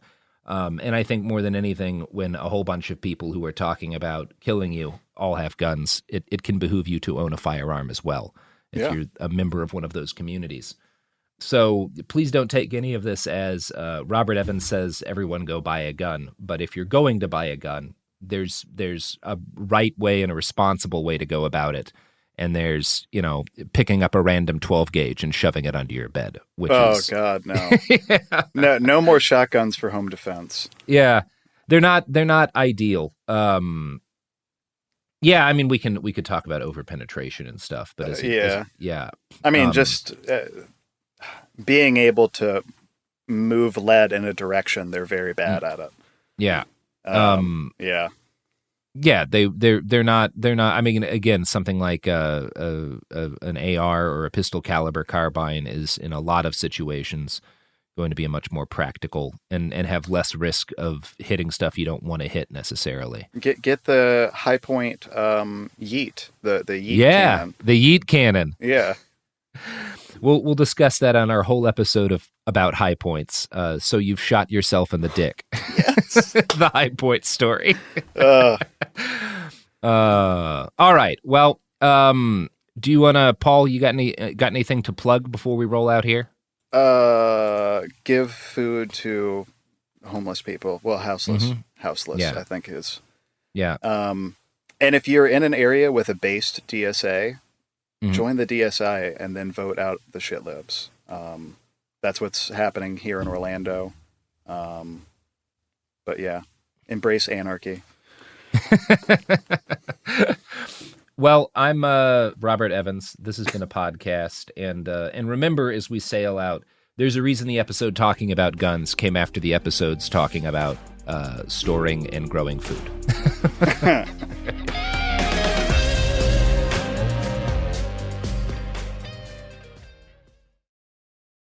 When P.T. Barnum's Great American Museum burned to the ground in 1865, what rose from its ashes would change the world. Welcome to Grim and Mild Presents, an ongoing journey into the strange, the unusual, and the fascinating.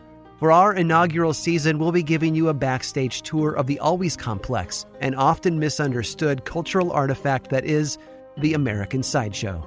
So come along as we visit the shadowy corners of the stage and learn about the people who were at the center of it all. In a place where spectacle was king, we will soon discover there's always more to the story than meets the eye. So step right up and get in line. Listen to Grim and Mild Presents now on the iHeartRadio app, Apple Podcasts, or wherever you listen to podcasts. Learn more over at grimandmild.com/presents.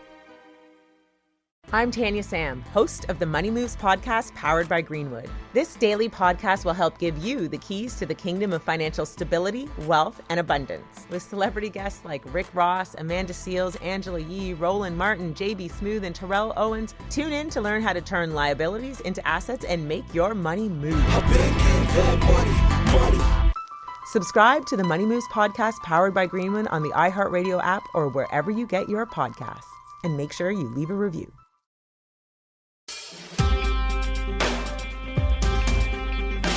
Welcome back to the It Could Happen Here. Yeah, that's the podcast we're doing right now. It's a podcast about how things are kind of falling apart, but maybe they don't need to, or at least not as much as they have been. I'm Robert Evans. With me, as often, is my co-host, Garrison Davis. Garrison, say something inciting to the audience. I'm on my second cup of coffee. Yeah, because it is the early morning for you, by which I mean 2:11 in the afternoon. Also with us today, our guest for this episode is David Van Dusen. David, you are the president of the State Labor Council for the Vermont AFL-CIO, and there's a bunch of stuff that's interesting about your organization. We'll dig into it in more detail in a second, but first I just want to say hello and thank you for being on the show. Pleasure to be here with you, Robert. Now, David, the big thing, I mean, the Vermont AFL-CIO has been in the news a couple of times recently. The most recent one is y'all issued a statement making you, the coverage I've seen has said, the first labor organization in the U.S. to support gun rights. I mean, like as is stated in a lot of the stuff you've put out, like Blair Mountain, there's a long history of labor organizations making use of the Second Amendment. But I certainly haven't heard of a labor organization stating it the way you did, which is basically the case you've made is because far-right fascist organizations are so heavily armed and all of the gun control policies being heavily debated, at least among liberals, are likely to ignore those people while restricting the ability of working class and particularly marginalized people to arm themselves. You do not support those regulations because you support the rights of those groups to be able to defend themselves from fascists. That more or less correct? Well, look, we believe in the right of a people to defend themselves. But our policies, including that one, are not adopted by the elected leadership, including myself. They're adopted by our members. We believe very firmly in democracy, participatory democracy. So with issues like this, we're happy to bring it to our convention, which we recently did, and facilitate a full debate on the issue. So that's exactly what we did. We talked about it. Our rank and file members talked about it. They made amendments. They debated passionately different sides of the issue in a respectful way, in a productive way. A number of amendments were made, they were adopted, and then ultimately the resolution was passed with over a 2/3 majority of our rank and file delegates in favor. So that's where we are right now. Yeah, I've read a bit about this, including, there's been some critiques from a representative from the AFT, which is the local teachers union. But there was also a member of the Vermont AFL-CIO who essentially stated like, hey, I didn't actually agree with this amendment, or with this resolution, but it was made democratically. And like, I support the process by which it was done, which is one of the things I think is so interesting here, that this isn't like a kind of a group of activists at the top making declarations. This is an organization that has really dedicated itself increasingly to, I think, a kind of progressivism that we haven't really seen in an organized way in a lot of the American labor movement until recently. Well, when you're talking about democracy within labor, I mean, we could be just as well talking about democracy in society as such. The fact is that organized labor today is not particularly democratic, and we're looking to change that. And our world is not particularly democratic.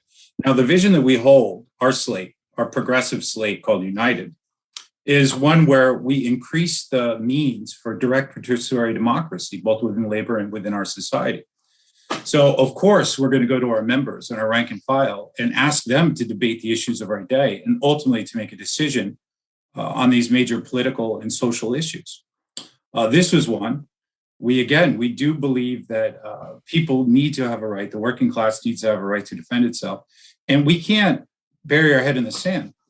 Anybody that's even followed a little bit of the news lately will know that between November 2020 up until late January 2021, we were one general shy of a coup in this country. In the upside down world that we're now living in, it was because of the Joint Chiefs of Staff and the head of the CIA not supporting a coup that a neo-fascist coup didn't totally in full materialize in a more mature form. Let that sink in for a minute. Our democracy, or the vestiges of the democracy we have in the United States right now, is precarious. Just because they've been there for 200 years doesn't mean they're going to be there tomorrow. The new playbook from an increasingly far-right Republican Party is to limit as much as they possibly could of people's right to vote and to participate in the political process. We see this happening in Texas. We see this happening in Georgia. We see this happening in Florida. We see this happening in I shouldn't say red, but I should say Republican states all throughout the U.S. So these are dangerous, dangerous times, right? So dangerous that our top generals were trying to decide what their position would be and make plans in case a coup, a full-on coup, not just a hint of a coup, came into being within the last year of our republic. Now, given those realities and given the rise of the far right, given that our former president, Donald Trump, told the neo-fascist Proud Boys to stand, what did he say? Stand back and stand by. Yeah. That's right. And now, at least they claim to have 40,000 members around the United States, and they are armed. We can't just rest on our laurels and pretend that the state as such is going to keep us safe. So it seems prudent and reasonable for us to have taken the action to say we defend our constitutional right to bear arms as intended, to defend our communities, to defend our unions, to defend the working class. And one of the things that, because we were just talking about the coup that very nearly got pulled off, your organization, at least, I believe it was right after the election in 2020, issued a statement that if the president illegally attempted to stay in power, the former president, you would participate in an attempt to help organize a general strike. Now, that's something we talk about a lot on this show. We're big believers in the potential of a general strike. We're also big believers that the kind of general strike that we need to, potentially get climate justice and a number of other major things is an undertaking on par with the space race. You're talking about an enormous task. I'm really interested in picking your brain on, when we talk about a national general strike, what is the kind of infrastructure that's actually necessary to make something like that feasible? Because there's a lot of talk on like Twitter and Facebook of like, let's just do a general strike on this day in October. 6 months doesn't go by as president of AFL-CIO of Vermont where I don't leftist group of some kind contacted me to endorse their general strike, right? The whole country is going to shut down on date X, and it's yet to happen, at least in our country. So that's a great question. A couple things. When we voted, and again, this wasn't a decision of myself and the leadership, this was a decision we went back to the rank and file with, to one of our conventions. 87% of our delegates, after our hour-long debate, voted to authorize the elected executive board to call for a general strike in the event of a coup, in the event that there wasn't a transfer of power on January 20th, as the Constitution requires. It was our feeling that in that very specific space and time, in that very specific political climate, we would be able to call for such a strike, and with a serious amount of work and a serious amount of organizing, pull that off and make that happen. And the thought was, if we could do it in Vermont, because the call was for a Vermont general strike, then it could spread to other states, which would be absolutely necessary if our country descended into a fascist dictatorship of some sort. But generally speaking, when we talk about climate issues, when we talk about the fact that millions of Americans don't have health care or aren't paid livable wages, all of these issues, or at least these issues together, certainly warrant us looking at things like a general strike. But it's a bit pie in the sky to think that, hey, we got 10 great issues that we want to see progress on. We're going to call for a strike and it's going to happen. The infrastructure is not there, nor is the political will within the large labor bodies at this present time. Without participation from organized labor, first of all, I don't think anything's going to happen. So you're going to have to achieve buy-in at a certain level. But even with buy-in from key leaders or even localized shop stewards, you still need to have infrastructure in place. So one of the things that lacks in the AFL-CIO as a national organization, we don't have an effective network of local union contacts in every shop, at every shift, in every factory that's represented by a union, let alone the majority of workplaces at this point that aren't unionized.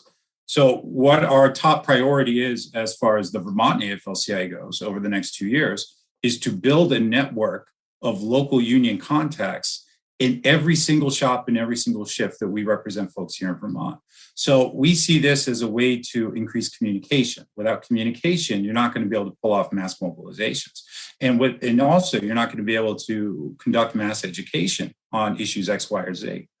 So over a period of 2 years, we're looking to build this network that would function not as a one-way means of communication, but almost a two or three-way. Imagine that this is a way for the rank and file to communicate up to the leaders. This is a way for the leadership to communicate down to the ranks. I mean, down to the lunchroom level of what it means to be in a union shop. And also, ideally, it's going to be a way for local union leaders to horizontally communicate with each other. With such a structure in place on a grand scale, on a state scale, on a federal scale, then things like organized general strikes over political issues and social issues become feasible. And even when they're feasible, though, then we still have the political question of, will they be supported by the internationals? Will they be supported by the executive board of the National AFL-CIO? And that's a huge conversation in and of itself. Yeah, it's interesting to me hearing your perspective on this because my experience with kind of activism has been much more of kind of the decentralized and kind of much more recent groups, since Occupy. You were dealing with these structures that in a lot of cases are, I mean, the AFL-CIO goes back like a century, right? One way or the other. Yeah. I think because of kind of how, shall I say, online a lot of the discussion about this stuff seems to be, organized labor often gets left out. And one of the things that I think is most important when talking about the value that organized labor has in any kind of discussion of a general strike is what happened during the budget negotiations or whatever you want to call them in 2019, where you had airline workers threatening a general strike that effectively brought an end to a president's saber rattling over the budget. Like it's President Sarah Nelson made headlines over that, and that was the right thing to do. Absolutely. Of her, and would love to see her in a stronger position of leadership at the national level. Well, I'm interested because I see a lot of potential in, obviously, organized labor has had a lot of problems, particularly in the last, during my lifetime. And I think part of it is what you said earlier. It's not as democratic as it should be at most levels. What you guys have done with United is attempting to reform that, within Vermont. I'm wondering first, how did that kind of come about? 2019 is when you first got put into office, when the United slate got put to the office in Vermont. What was kind of the backstory to that? And then my second question is kind of, what do you see as necessary to, like, what's the fight as you see it to get stuff like that done on a larger scale around the country? So our story in Vermont is probably a lot like the story of organized labor in many different places. Mm-hmm. Our starting point. So in 2017, not that long ago, we had a convention with something like 20 or 25 delegates there. Imagine that, 20 delegates representing, at the time, 10,000, we've grown since then, but 10,000 members. Mm-hmm. And that's called a democracy. So there was a problem, an existential problem. Now, I come out of AFSCME, Local 2413 in the Northeast Kingdom of Vermont. So when I got together with a number of other leaders from different unions, different AFSCME locals, but also United Academics as part of AFT, the building trades, a number of folks, there was a general recognition at the leadership level that something was very wrong. Member participation was weak as can be, and things had to change. And we continually, as an organization, with some exceptions, hitched our wagon to the shortcomings that are the Democratic Party. So all of these things together led to inactivity, apathy, and lack of democracy. So we started going around. We started talking with workers. We started talking with shops across the state. And one of the first things that was striking, people would say, they would know what union they're in, be it APWU or AFSCME or whatever it was. But we'd say, listen, we're thinking about running a progressive slate for office to take the AFL-CIO in a new direction. The next thing they would say is, what's the AFL-CIO?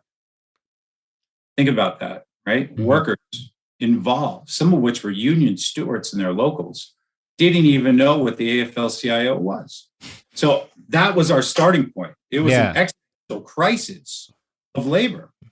And mind you, during these, what I would call some dark periods, we would often endorse 100 candidates for State House, nearly all of which being Democrats.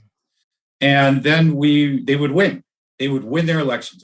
Largely our candidates would win. And then we'd get nothing in the State House. Right? There'd be no labor bill. There'd be no advance in a card check, mm-hmm. different things for organized labor. And yet we keep repeating the same mistake year in, year out and not figure out that something was wrong. So when we formed the United Slate as a coalition of a number of different unions to recognize it was time for change, we really brought the discussion to the grassroots level. We developed a 10-point program. We call it our little green book. It's now the policy and the platform of the Vermont AFL-CIO. And we ran an organized campaign based on that, right, at a very local level. And here, we did all the things that, you should be doing, the phone calls, the emails, the shop visits, all of this, and created a sense of excitement going into our 2019 convention. Our 2019 convention, with over if I recall, over 105 delegates and alternates, was the largest convention we had up here in something like 30 plus years. So that was an exciting atmosphere where something was going to be different and something was going to change, right? So we essentially swept those elections. We won all the seats except for one. We had a follow-up election in 2020, where we won every single seat. And then the last election, we won all seats except for one, where one person who's a good person from the building trades ran, but was not part of our state. So the real question is, what have we done in the interim? How are we changing that direction? And how are we trying to seek to change the capacity of labor? And what lessons does it have to the national labor movement, I would suppose? Mm-hmm. So on that front, one of the first things we did is we took money out of our lobbying operation and put it into an organizing department, whereby we would hire, and we have hired, on-call organizers to assist our affiliates in either new organizing or internal organizing, therefore delivering an actual benefit to our affiliate unions. Now, mind you, we represent just about every sector of workers all across the state, but forever, they've very rarely gotten concrete, measurable acts of solidarity from the Federation as such, right? Because too many of the resources were put into lobbying. And we also took a critical eye towards the Democratic Party.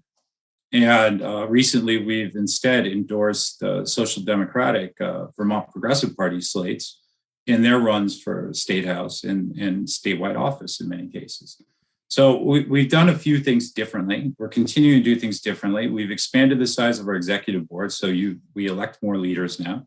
We've more than doubled the size of the delegates afforded to each local, so we could have more rank and file voices present when we're meeting at a convention. And we've taken a strong social justice position where we think that organized labor must work very closely in an alliance, form alliances with groups like Migrant Justice or Black Perspective, or environmental organizations like 350.org. And we've done those things, worked on their issues where we have common interests, and we've asked them to support us on our issues where they may have some common interests. So those are things that are very different that the national AFL-CIO is not doing. Other state labor federations largely aren't doing them enough. And we're hoping now to build that out. And we're engaged in conversations seeking to form a national progressive caucus within the national AFL-CIO. And I think that's so important when you talk about kind of on the national level for progressives. Number one, to not continually kind of reflexively support the Democratic Party when the Democratic Party is failing progressives, which, we have a perfect case study right now in Congress with the reconciliation bill.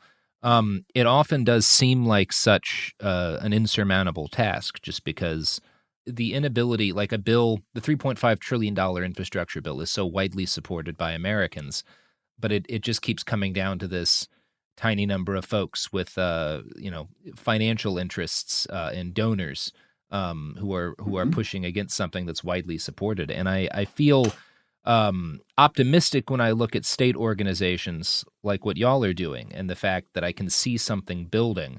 But I also it is such a titanic task to imagine translating that on a national scale in a way that actually gets us the things that we really can't wait for when you're talking about some of this infrastructure stuff, when you're talking about healthcare, when you're talking about climate justice. Like I do feel the clock ticking. And I'm wondering what you see as the hope on the national scale for actually putting some muscle behind the progressive movement. Well, look, it's not just the issues of the infrastructure bill and the budget bill. It's also the PRO Act, right? The PRO bill that is languished in the Senate. And let's not lose track of the fact that those efforts are all stalling and likely, very likely to fail. And I hope they don't, because of Democrats, because the Democratic Party is not united. They ran on a platform saying they were going to do X, Y, and Z. And now when they're in a position to carry it out, they're not going to do it. And Joe Manchin, as far as I'm concerned, I call him a class traitor, but I don't think he's ever was part of the working class. He claims to support the PRO Act, but in the same breath, he won't get rid of the filibuster. So, I mean, that's absolute bullshit as far as I'm concerned. So how do we change that? Well, the National AFL-CIO puts millions and millions and millions of dollars into elections. We have gotten so many of these people elected and back them in Arizona and West Virginia, you name it. And then we get nothing back. If we were to take that money instead and put it into a robust new organizing department or a recrafted organizing department and actually assign real on-the-ground organizers in every single state in the country to help our affiliates, to help our state federations and their affiliates to internally organize, to build the kind of network I was talking about before, and to be active and build alliances with social justice group, our power would be amplified 5 million fold. This is the way we do it. Politicians aren't going to do what's right because it's right. Politicians are going to do what's right when they feel so much pressure that they have to do it. Now, the victories that we saw for working people during the Great Depression under FDR, that wasn't just because FDR thought, this is the right thing to do. It's because people were going on strike, because people were organized, because they were scared of revolutionary change in this country. So turned to meaningful, true, major reforms as a way to blunt that perceived threat that they had. And that's what we got to get back to. Our power is never going to grow from people who are wearing ties in Washington. Our power is going to grow based on our solidarity on the shop floor and in our communities. So that's the direction we got to go. And we got to do that rapidly, very rapidly. It's been clear to me for quite a while, both that the reason workers gained so much in the wake of the Great Depression, and the only kind of hope we have for doing that now is they have to be scared, to an extent. They have to be scared of what's arrayed against them, both in its organization and in its ability to disrupt things. And I'm wondering what you think people listening, people who maybe are not involved in organized labor, like what do you think people can do to further those ends? Like this is like when we start talking about national level AFL-CIO politics, that's not something I think most people listening feel like they have any kind of ability to influence. What do you think they can influence? What do you think people can be doing to build that kind of capacity? Well, you got to be active and you got to engage in the political and social movements. But also, most folks, they're going to have a job of some kind. And a lot of folks aren't getting treated the way they should in their job. I don't care if you work in a coffee shop, in a restaurant, or in a gas station, or in manufacturing. And you could start by organizing with your coworkers to form a union today. You could reach out to a local union to ask for help, or you could do it on your own, frankly. But if we're not organized as working people, and we are the 99%, we are most of the world. If we're not organized amongst ourselves, we're not going to be able to become that expression of power that we need to be in order to create the change. If we're just a collection of individuals, then the ruling class, the wealthy, the powerful, the elite, they're going to have all their ducks in a row to keep us divided and to keep their foot on the pedal of the status quo. So we need to come together. We need to organize, and the natural place to organize is in the workplace, in my opinion. Yeah, I mean, it is the natural place to organize. It's also become an increasingly difficult place to organize. We all watch what Amazon did in Bessemer this year, and that fight is still ongoing to an extent. But it is a continuing challenge to actually effectively unionize in a lot of the industries where it matters most. Sure. Like we have some choke point industries, like we talked about, aircraft employees that are heavily unionized, thankfully, and that do have a lot of power, as has been demonstrated recently when they go to the mat. But I'm interested in kind of we've got, Amazon employees is really one of the areas that I'm looking at where, my God, if we could actually, if something significant could actually get off the ground and a significant number of those workers could get organized, it can make a real difference. But, you've got effectively what are community organizations for the most part going up against, Amazon at this point has more resources than most nation states. Yeah, but so do the Carnegies and the Rockefellers and the folks like this. And organizing, absolutely. and it's always been hard. too long ago in our country, maybe during our grandfather's day, where there was a very good chance you'd be shot or at least beat over the head with a club from the Pinkertons if you tried to organize. Organizing has never been easy. In countries such as Colombia today, trade unionists are killed at an unbelievable clip, almost on a daily basis, and yet still they organize. So I'm not suggesting to any of your listeners that any of this is easy. What I am saying is that it has to happen. It has to happen. And there's different models too. Like in some places, one of the models that's been effectively used is forming worker centers, right? So that's not a traditional union. It's a center in a city or in a community or in a town where workers can come together and strategize, right, in a location to strategize how to be effective as a group, as a whole, as a class on issues that are important to them, you know, be it economic, be it social, be it fighting against racism, whatever it may be. That's a model that I suggest folks could look into as an alternative way if, for whatever reason, you don't feel that the time is ripe for a union in your shop today, although it needs to be tomorrow. Take a look at Worker Center and see if there's one in your community, get involved. If not, get together a few people and see what it would take to start one where you live. But one way or another, we have to be organized. We have to come together. We cannot just be a collection of individuals. That's a great point, and useful information. I think kind of the last thing I wanted to get into was one of the things I first learned about your organization, that you issued a solidarity statement back in, I think it was 2019, with the YPG and J in Rojava. And you've issued, stated your solidarity with Black Lives Matter, with the Zapatistas, currently what they're undergoing in Mexico, which is massive repression from the government yet again. And, your support of Palestinian rights and of against sort of the U.S. occupation, or not occupation, but a blockade of Cuba. What do you see when we're talking about this struggle, this broad struggle we've been talking about all day? What do you see as the role of internationalism in both organizing people and organizing resistance?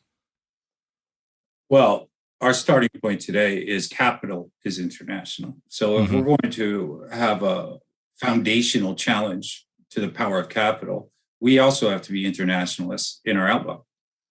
We supported the YPG and the YPJ and the newly elected government in Rojava because they are struggling for economic equity and a direct participatory democracy in that corner of the world. And we see this as the most significant revolution in the world in generations. I mean, this in our mind is on par with the Spanish Civil War and what we saw around Barcelona and the CNT then, or the Paris Commune of 1871. If this was happening in Europe, a day wouldn't go by where this wouldn't be front page news. But in the Western world, we often, the corporate media turns a blind eye to many of those struggles. So they're doing their part, and we have to do our part in our country too. The Zapatistas are doing their part in Chiapas and in broader ways, in some regards, in Mexico as such. But we need to reach our hand out in encouragement and say, hey, we're here to support you. One of the things we sought to concretely do in the Vermont labor movement is in 2019, when one of our central labor councils passed a resolution in support. We said, look, if you go over to fight and volunteer with the YPG and YPJ, because there's thousands of volunteers right there who have volunteered to go over. If you return and you're American, we'll hook you up with a union job, and we'll hook you up with 3 months of room and board. So you could get reacclimated, you could get back into the community and get back into the local fight through the labor movement. And we were proud to actually have an opportunity to do that for one returning American fighter. In our latest resolution in 2021, and this one was broader because it was the whole Vermont AFL-CIO, not just the Central Labor Council, we again offered, we encourage folks to feel so inclined, if they're in that place in their life, to volunteer with the YPG and YPJ. And if they're Americans and they come back, we're happy to hook you up. We'll do our best to get you a good union job when you return. So we felt that was a very small, least we could do kind of thing, but concrete way to provide solidarity. We all have to stand together. It's really one fight, but the place we're going to be effective is where you live locally, in your town, in your city, in your state, and in your country. Yeah, I think that's a great note to end on, and a great thing that you all are doing, and I really do appreciate that. And I appreciate you, David, coming on and talking to us today. Is there anything else you wanted to get out, or anything you wanted to, like, any charities or mutual aid funds or whatever you wanted to push before we kind of roll out today? I'd just like to push for folks to go to Work Hub tomorrow and organize. Organize with your fellow workers, and let's change the world. Solidarity. Thank you, David. Robert Evans here, and I wanted to ask for your help. There is a Portland area woman, Ruba Tamimi. She's an Arabic interpreter and a Palestinian liberation activist, and she is trying to save her home at the moment. She's got a GoFundMe. If you go to Save Ruba's House, RUBA on GoFundMe, you'll find it. Save Ruba's House on GoFundMe. If you've got a few bucks, she could really use it. Again, Save Ruba's House, RUBA, at GoFundMe. Thanks. Hey, we'll be back Monday with more episodes every week from now until the heat death of the universe.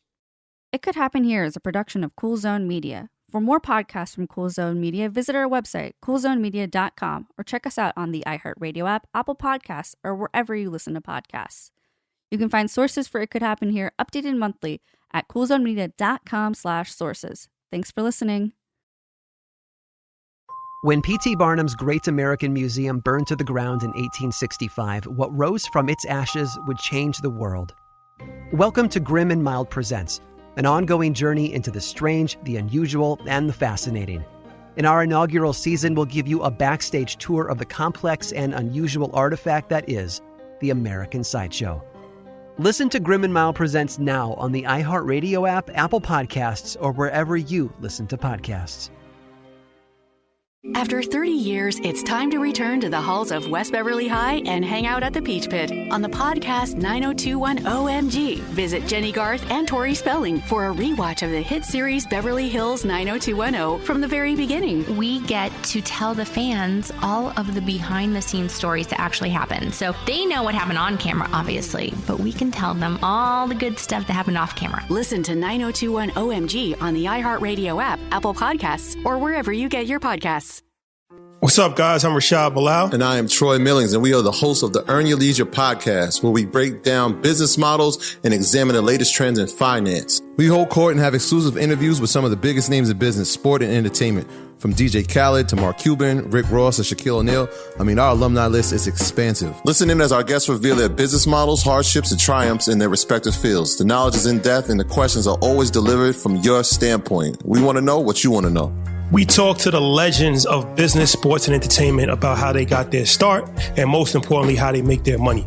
Earn Your Leisure is a college business class mixed with pop culture. Want to learn about the real estate game? Unclear as how the stock market works? We got you. Interested in starting a trucking company or a vending machine business? Not really sure about how taxes or credit work? We got it all covered. The Earn Your Leisure podcast is available now. Listen to Earn Your Leisure on the Black Effect Podcast Network, iHeartRadio app, Apple Podcasts, or wherever you get your podcasts.